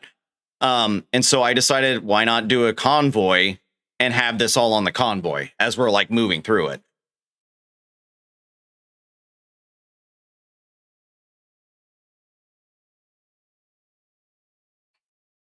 So, I mean, like, this is the stuff that I loved doing. And some people like took advantage of it. But I always wanted to make sure that I, you know, when I do something, I'm going to make it look good. So clever. Oh, thanks. I mean, that's just the way I create. That is my approach to things. And this is the reason why I always will criticize anything I see on Fiverr. And I'll criticize, you know, people who have spent, and I've seen this, where they spend $1,000 on an overlay and it doesn't even come close to that. I'm so glad I found you. Oh, thanks.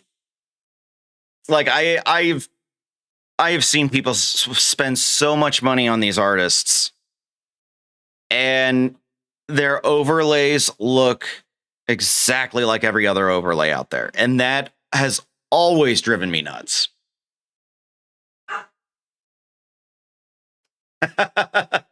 Done all my overlays and images on screen myself. Yeah, and honestly, I encourage that.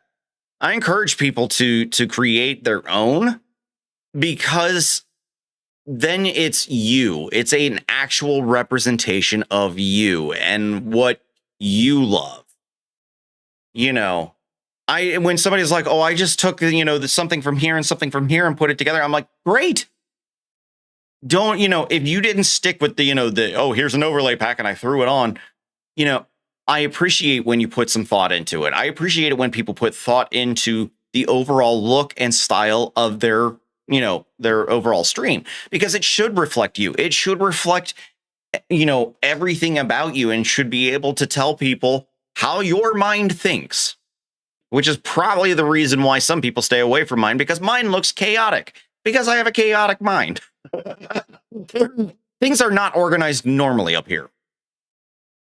You know, but I mean, I would love to get the passion back for the graphic design portion of it again, because it has been a long time since I have felt passionate about the graphic design aspects.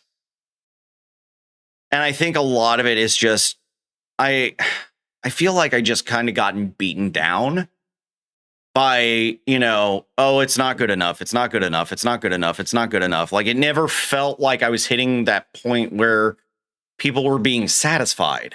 And I'm like, look, I know I really bend over backwards for people sometimes and whatnot. And I know I don't charge nearly as much as I probably should.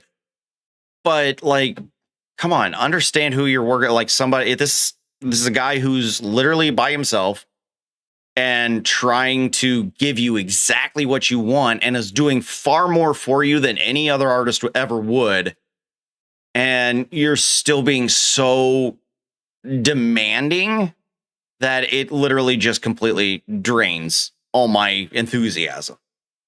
Like, I think those are those kind of things that just really wind up getting you to where you don't want to do it anymore. I've been told that so many times, that artists never feel like something is 100% done. And I feel like that all the time. One thing is, I will always sit there and be like, it's not finished. And of course, for an artist, nothing should ever be finished, because there's always something new and something more you can do. And that's fine. What drives me nuts is when you can't hit any point of finality with a client. Like, when I can't hit a point of finality where a client feels satisfied with what they got, it wears and tears. You know, I am 100% focused on, can I give the client exactly what they're looking for, you know, for a value, and they go, God damn, I don't ever want to go to someone else again. Like, that's always kind of one of those things that sits there. And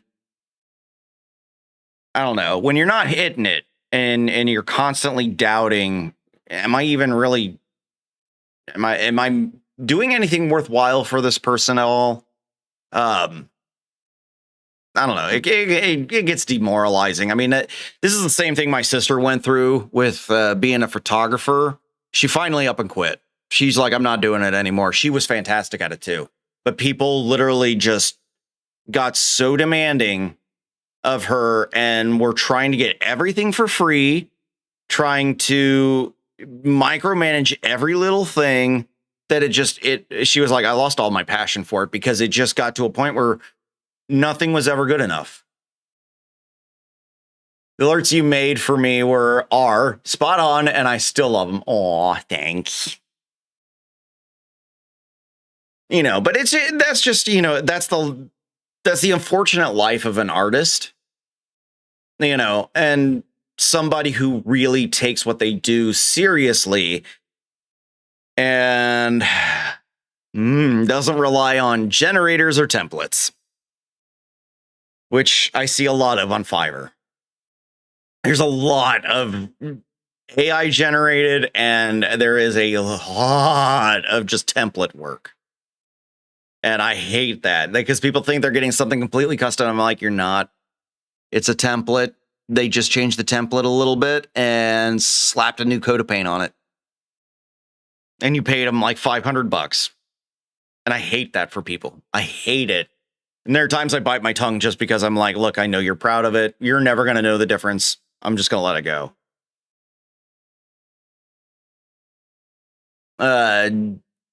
I DJ and remix tracks for people, and I get the same thing. Oh, yeah. Yeah, and it's never going to be good enough. I think there are some people who just don't understand the value of craft. They don't. Unless they sit and have to do it themselves, or they sit and watch people do it, they truly don't understand it.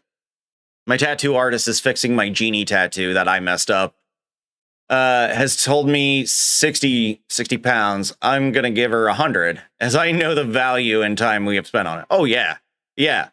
I mean, it's like, you know, this one here was the first one I ever got. And the dude I know, you know, underquoted me. And he was like, man, he's like, this one is actually a lot harder than I thought it was going to be. And blah, blah, blah. And I'm like, you know what? I'm going to give this guy a good tip. And I did. I gave him like what would have equated to about a 25% tip, you know, because I'm like, dude, I know you spent more time on this than you wanted to. So like, I get it. And I want to show the appreciation that I'm not, you know, I'm not an asshole. I fully understand that stuff. So, I don't know. There are times I miss doing free design Fridays, where I sit and I just do graphic design work on Friday and I give it away for free. I don't mind. I never minded doing that. It was always fun. We always did something stupid.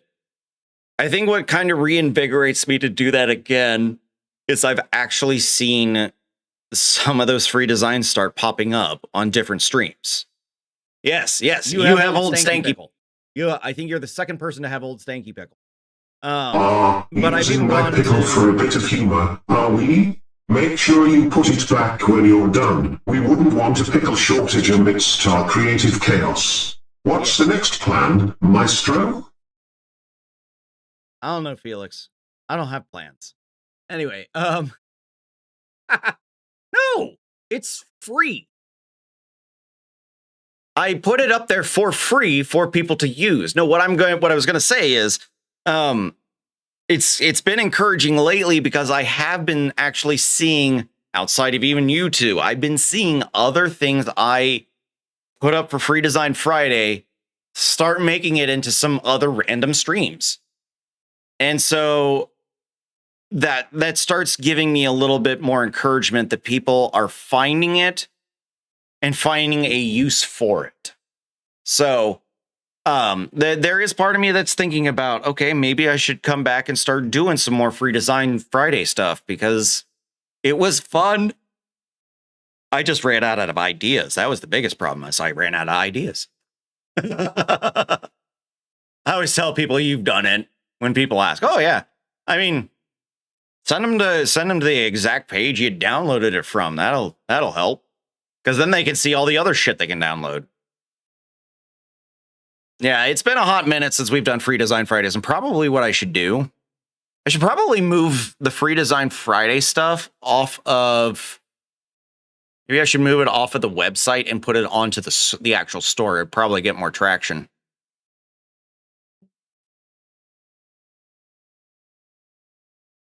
I also got to sit and finish up this freaking Call of Duty / Battlefield overlay.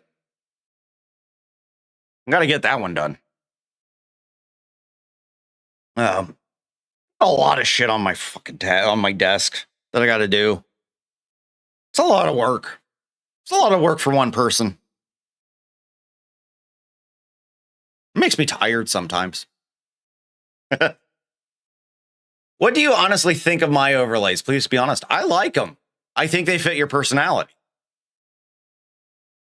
I see nothing wrong with them. You know, could they use a bit more polish? Probably. I mean, you know, there's always a level of polish you can put onto them to make them a little bit more, you know, visually striking. I just don't like them. I mean, I'm willing to consult with you on, like, what is it you're not liking about it? What is it you wish it could be? And I mean, there's always ways you can improve just little things. It's what you can't do. What? Told me I've been playing for 4 hours. I've done nothing due to watching the stream. Well, at least you have plenty of things that you can now create, you know, build more and become more efficient with. So you're good, Simon. There's no wasted time in Satisfactory. Oh, what I do.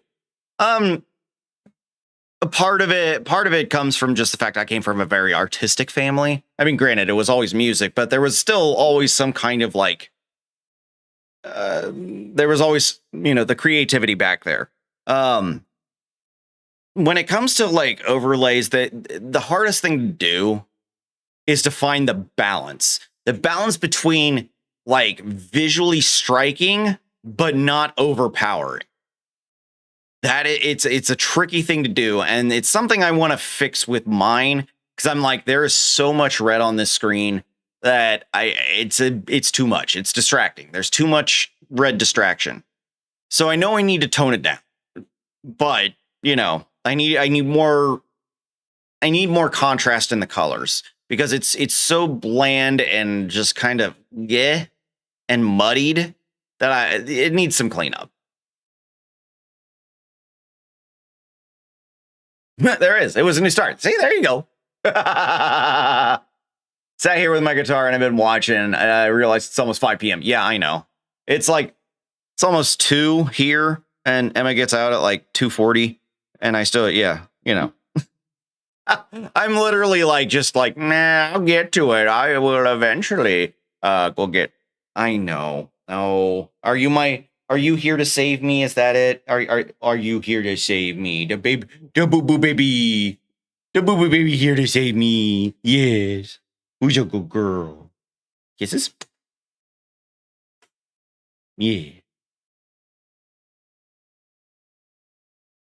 I always assumed red was your favorite color. Yeah, it is. Part of it started because my mom always hated the color red because she's like, it makes me angry. And so I started getting like, you know, resentful. And I was like, well, if mom hates red everything. But I also went to Ohio State and wound up wearing a lot of red. And I don't know, red just kind of became the thing. Audio sorted. I have a degree in sound. Ooh, there you go. Sorted Streamer.bot, sorted overlay. Meh. Like smacked arse. I'm good where I'm good. I know my limits. Yeah, that's fine. And that's, you know, I'm good where I'm good. And there are times I need somebody to help me out. Like, I always like to ask people, like, is this too much? Is it overdone? Does it look good? Because there are times I'm not really sure. So I will get off. I know, baby. You're such a good girl. You're such a good girl. Your favorite is yellow? Well, and see, with Electro, we can totally run with it. Like, I can make it primarily yellow and then add the accent colors into it. Like, there is always a way to work it. Me, I don't have accent colors, really, and that's the biggest problem. So, you know, that's my problem. And a lot of it is I can design for other people. I cannot design for myself sometimes. Orange and green. See, if you want to do like neon, of course. Yeah. And so like orange and green totally can work with that. I think bright yellow, like high vis fluorescent. Yeah. Well, oh God. And with adding like, you know, adding some glare and whatnot, and some of the filters in Blender with it, like we can make it look really the fluorescent style where, you know, that you know, flows outwards and such. Like we can totally make that happen. But well, anyway, yeah, it's getting kind of late. I should probably go so I can get some food because I know I'm hungry. I know I need to eat some food. Oh no, I know. Oh no, it all went wrong. But Scarlett's here. She's really begging. Like, really. Hang on. I'll show you. I'll show you how bad this is. Like, look at how sad she looks, guys. She wants me to go. She wants me to be done.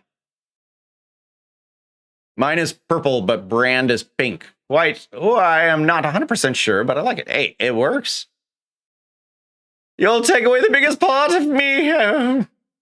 No, baby, please don't go. Hey, everybody's watching you lick your butt. Stop it. Yes, good girl. Ma'am. It's ma'am. She's got mom downstairs, but I'm dad, so. Comfy bed and they're on the floor. Well, it's because she's trying to get me. She wants me to engage with her, love on her. Plus, she also knows it's getting close to time to get Emma. So she's basically like, Dad, like, I want to get ready. I want to get ready to walk. I want to go. So thanks for having me. Oh, seriously. Thanks for sitting here and putting up with me. No, seriously. Like, I say it all the time, but I truly appreciate when people come in here and just enjoy what I do.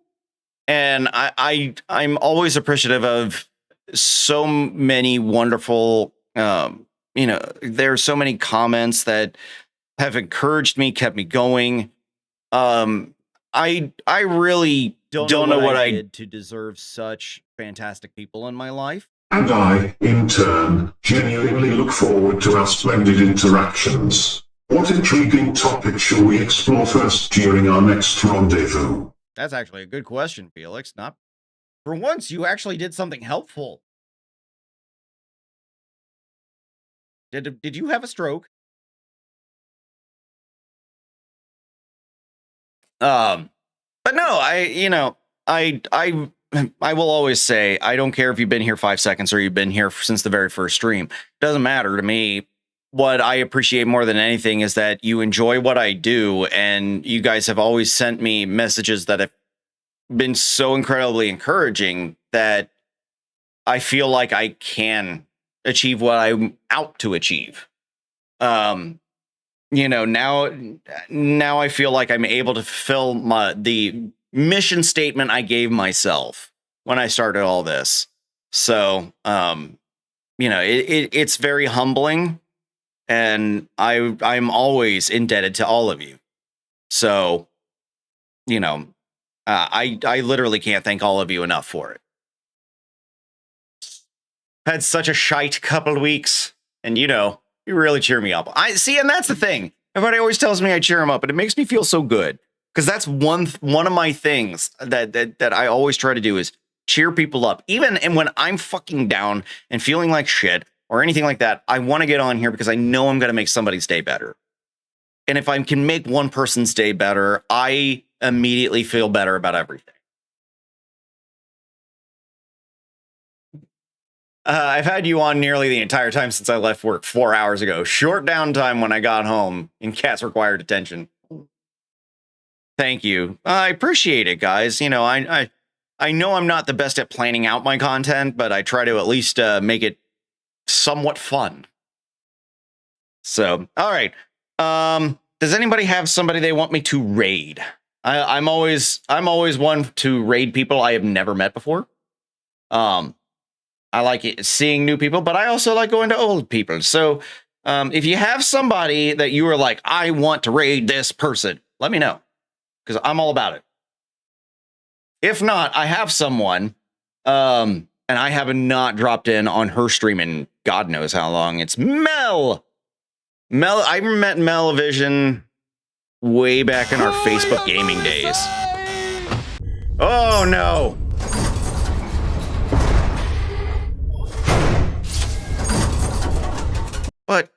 But I was getting ready to leave.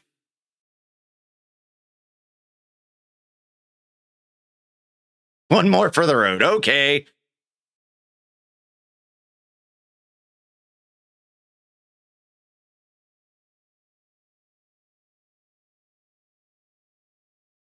Oh no. No, no, no. Oh God.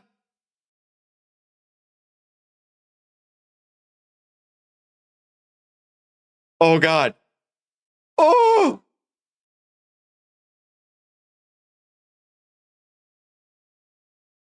Oh my God. It reminds me of one of my favorite jokes, and it came from Ghostbusters.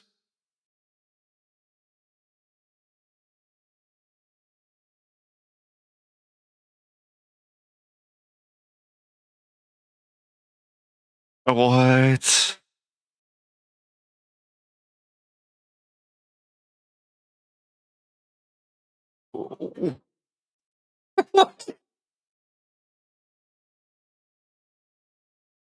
In the skin of a cow? What?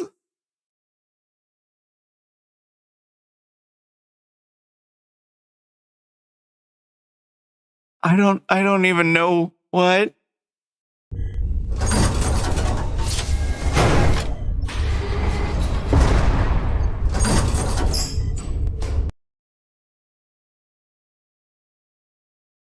Magical Trevor, man, that's a new one. That is gonna be something. Holy cow. I'm like, whew, trying to understand myself right now. And there's two more. Well, we're gonna have to save them for another stream because I do unfortunately need to get going. Yeah, and there's apparently 5. By the way, hi Jesus. You caught me when I'm getting ready to leave, unfortunately, because I'm hungry and I still need to get the kiddo from school and all that stuff. So, but we are gonna go raid Melavision, who is an old friend from back in my Facebook gaming days. Yeah, way back when. So that's who we are going to raid. She's a really sweet girl. Oh my God. Honestly, super sweet. I love her to death. So with that, guys, I am taking off for today. I will be back for Winnable Wednesday. Hopefully we'll have electricity sorted out for that and be good to go. So, no, I love all of you very much. Thank you for everything you do for me. Trust me, it's way more than you guys realize. I try to put it into words. I know I'm not putting everything into words. So, with that, I will catch you guys later. Much love to you. Take care.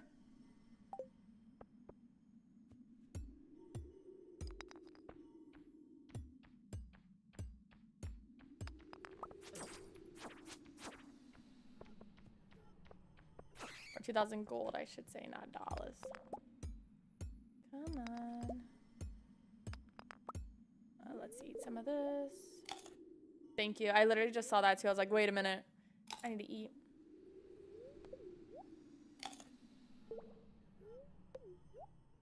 I can't believe it's 5 o'clock my time already. Time's going back quick. Okay. I gotta leave soon though if I need to go see the wizard. I was just really hoping I can get to level 55.